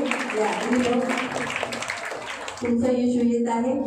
शंकर भाई आपका यीशु मसीह आ रहा है। शांतीचा अनुभव तुमच्या घरात झाला पाहिजे। शांति का अनुभव आपके घर में होना चाहिए। घर में झगड़े नहीं होने देना। घरात भांडण होऊ देऊ नका। झगड़ा जिस घर में होता है अच्छा नहीं रहता। ज्या घरामध्ये भांडण होतात तिथे चांगलं नाही। फिर 10वां पॉइंट 10वां मुद्दा सदा निशान सबका आदर करना और अच्छा उपचार देना और सुरक्षा का ठिकाना। आपका घर एक दूसरे को रिस्पेक्ट देने एकमेकांना आदर देणारा असलं पाहिजे। ये सारे जो सिखाया ना उसका सारांश है। आणि जे वचन तुम्हाला शिकवलं त्याचा सारांश आहे। Hallelujah hallelujah hallelujah hallelujah. आज आपको फैमिली मीटिंग में जो सिखाया आणि आज तुम्हाला कुटुंबाच्या मीटिंग मध्ये शिकवलं उसका सारांश शॉर्टकट में आणि त्याचा सारांश तुम्हाला थोडक्यात एक दूसरे को आदर देना। एकमेकांना घर ऐसा होना चाहिए। तुमचं घर असं असलं पाहिजे। दूसरा एक दूसरे के लिए उपचार करना, उपाय करना। एकमेकांसाठी उपचार करना म्हणजे त्याच्यासाठी उपाय करा। तिसरं सुरक्षा महसूस होनी चाहिए आणि सुरक्षितता जाणवली पाहिजे तुमच्या कुटुंबामध्ये। पति को ऐसा आपका घर लगना चाहिए कि मेरा घर है, मैं यहाँ आराम कर सकता हूँ। आपकी पत्नी को अच्छा लगना चाहिए कि हाँ ये मेरा घर है। आपके बच्चों को लगना चाहिए कि हाँ ये मेरा घर है। ऐसे नहीं लगना चाहिए घर से बाहर जा रहे सब लोग। आणि तुमच्या नवऱ्याला, तुमच्या पत्नीला, तुमच्या मुलांना असं वाटलं पाहिजे की हे माझं घर आहे आणि हे सुरक्षित जागा आहे। आणि असं नाही त्यांच्या मनामध्ये आलं पाहिजे की कधी एकदाच हे घर सोडून मी जातो। हालेलुया। परमेश्वर तेरे लिए तेरा प्रभु यीशु जल्दी आने वाला है बादलों पर, मुझे लेने के लिए तैयार रहना। ताली बजाए। हम आपकी ब्लेसिंग में जाएंगे। आजच्या आशीर्वादामध्ये आपण जाऊया। आज का वचन का ब्लेसिंग और फिर हम हाथ पकड़कर आपकी जितनी फैमिली आपके बच्चे आए होंगे ना फिर हाथ पकड़कर ले जाना है। 72 निकालेंगे। साम 72 स्तोत्र संहिता 72। साम स्तोत्र संहिता 72 72।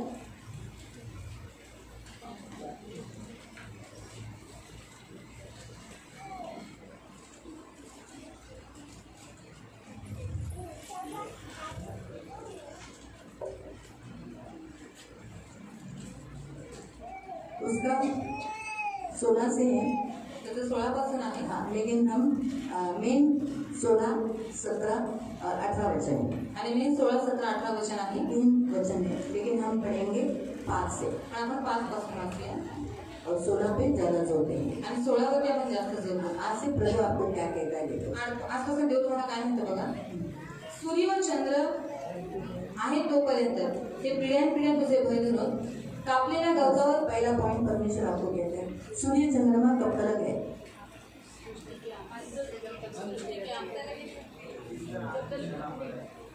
तब तक आप परमेश्वर का भय मानोगे, परमेश्वर आपके बारे में आपको ये कहता है। दूसरा, कापलेल्या गवतावर पडणाऱ्या पर्जन्याप्रमाणे भूमी सिंचन करणाऱ्या सरींप्रमाणे तो उतरो। परमेश्वर तुम्हारे ऊपर कैसे रहेगा। एक घास की खूंटी पर जैसे बरसने वाला नहीं और भूमि को सिंचने वाला, वैसा परमेश्वर आज से आपके लिए रहेगा। त्याच्या कारकिर्दीत नीतिमान उत्कर्ष पाओ। आणि आज से परमेश्वर आप परमेश्वर के राज्य में है, इसलिए आप फूलेंगे फलेंगे। आणि चंद्र नाहीसा होईपर्यंत विपुल शांती असते। आपके जीवन में आज से चंद्रमा कभी नष्ट होगा, तब तक आपके घर में क्या रहेगी, आपके मन में क्या रहेगी, शांति।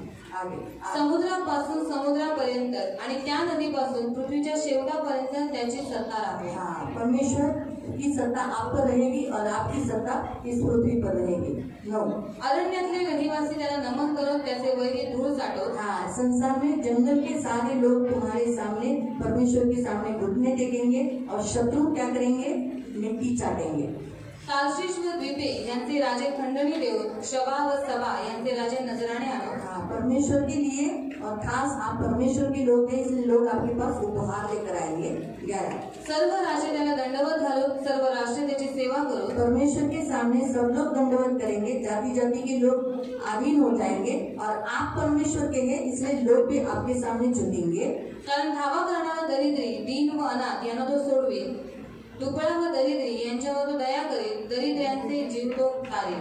परमेश्वर कंगाल पर दया करेगा, दरिद्र पर तरस खाएगा। जुलूम व जबरदस्ती यांपासून त्यांचे जीव तो मुक्त करेल। आणि हमारा परमेश्वर सारे दुख सारे अंधेर सारे उपद्रव से छुड़ाएगा आणि त्याच्या दृष्टीने त्यांचे रक्त अमोल ठरेल. आपका खून परमेश्वर की नजर में अनमोल रहेगा. तो चिरायु हो, हाँ, आप क्या रहोगे? जीवित रहोगे, दीर्घायुष्य रहोगे व त्याला शबाचे सोने मिळो. हाँ, सभा का सोना. यानी आज के बाद अभी आप देखोगे आपको क्या मिल रहा है? क्या मिल रहा है? हाँ, कहाँ का? सभा का. आपको मन में सेवा की रानी ने जब सुलेमान को सोना लाया, उसकी जिंदगी में किसी ने इतना सोना नहीं लाया जितना सब सेवा की रानी ने लाया. वो सोना प्रभु आपको कह रहा है कि आज से आपके पास सोना रहेगा. त्याच्यासाठी सतत प्रार्थना केली जाओ. त्याचा धन्यवाद दिवसभर हो. आप हमेशा प्रार्थना में लौलीन रहोगे और सदा धन्यवादित रहोगे. 16 भूमीत भरपूर पीक येऊ. आज से आपकी जमीन में बहुत पीक आएगा, बहुत सा अन्न उग जाएगा. पर्वतांच्या शिखरांवर ते डोलो. आप लबनान के देवदार के समान आज से क्या करोगे? झूमोगे, ऊंचे पर रहोगे. त्याची कंसी लबानोनासारखी होत. हाँ, नगरो नगरीचे लोक पृथ्वीवरील गवताप्रमाणे नगर के विपुल लोग आपके सामने घास के समान हो जाएंगे. परमेश्वर आपको इतना ऊंचा करेगा. त्याचे नाव सर्वकाळ राहो. परमेश्वर उसका नाम आप पर बनाए रखेगा. सूर्य आहे तोवर त्याचे नाव. सूर्य जब तक है तब तक उसका नाम आपके ऊपर रहेगा. त्याच्या नावाने लोक आपणा धन्य म्हणून. हाँ, आप परमेश्वर के हैं इसलिए लोग आपको धन्य कहेंगे. सर्व राष्ट्र त्याचा सारी धन्यवाद जातियां करो. तुझे धन्य कहेगी. परमेश्वर देव इस्रायलाचा देव तोच काय. आमीन. धन्य परमेश्वर यहोवा का वही क्या? वही तुम्हारे लिए आश्चर्य कर्म करता है. आमीन.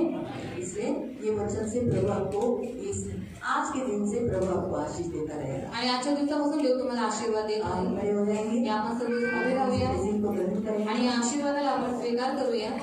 और अपनी फैमिली के साथ जो भी आपके यहाँ कोई बैठे हैं अपनी फैमिली के साथ आप जाएंगे. जो आणि कुटुंबाशी तुम्ही जुळून जा.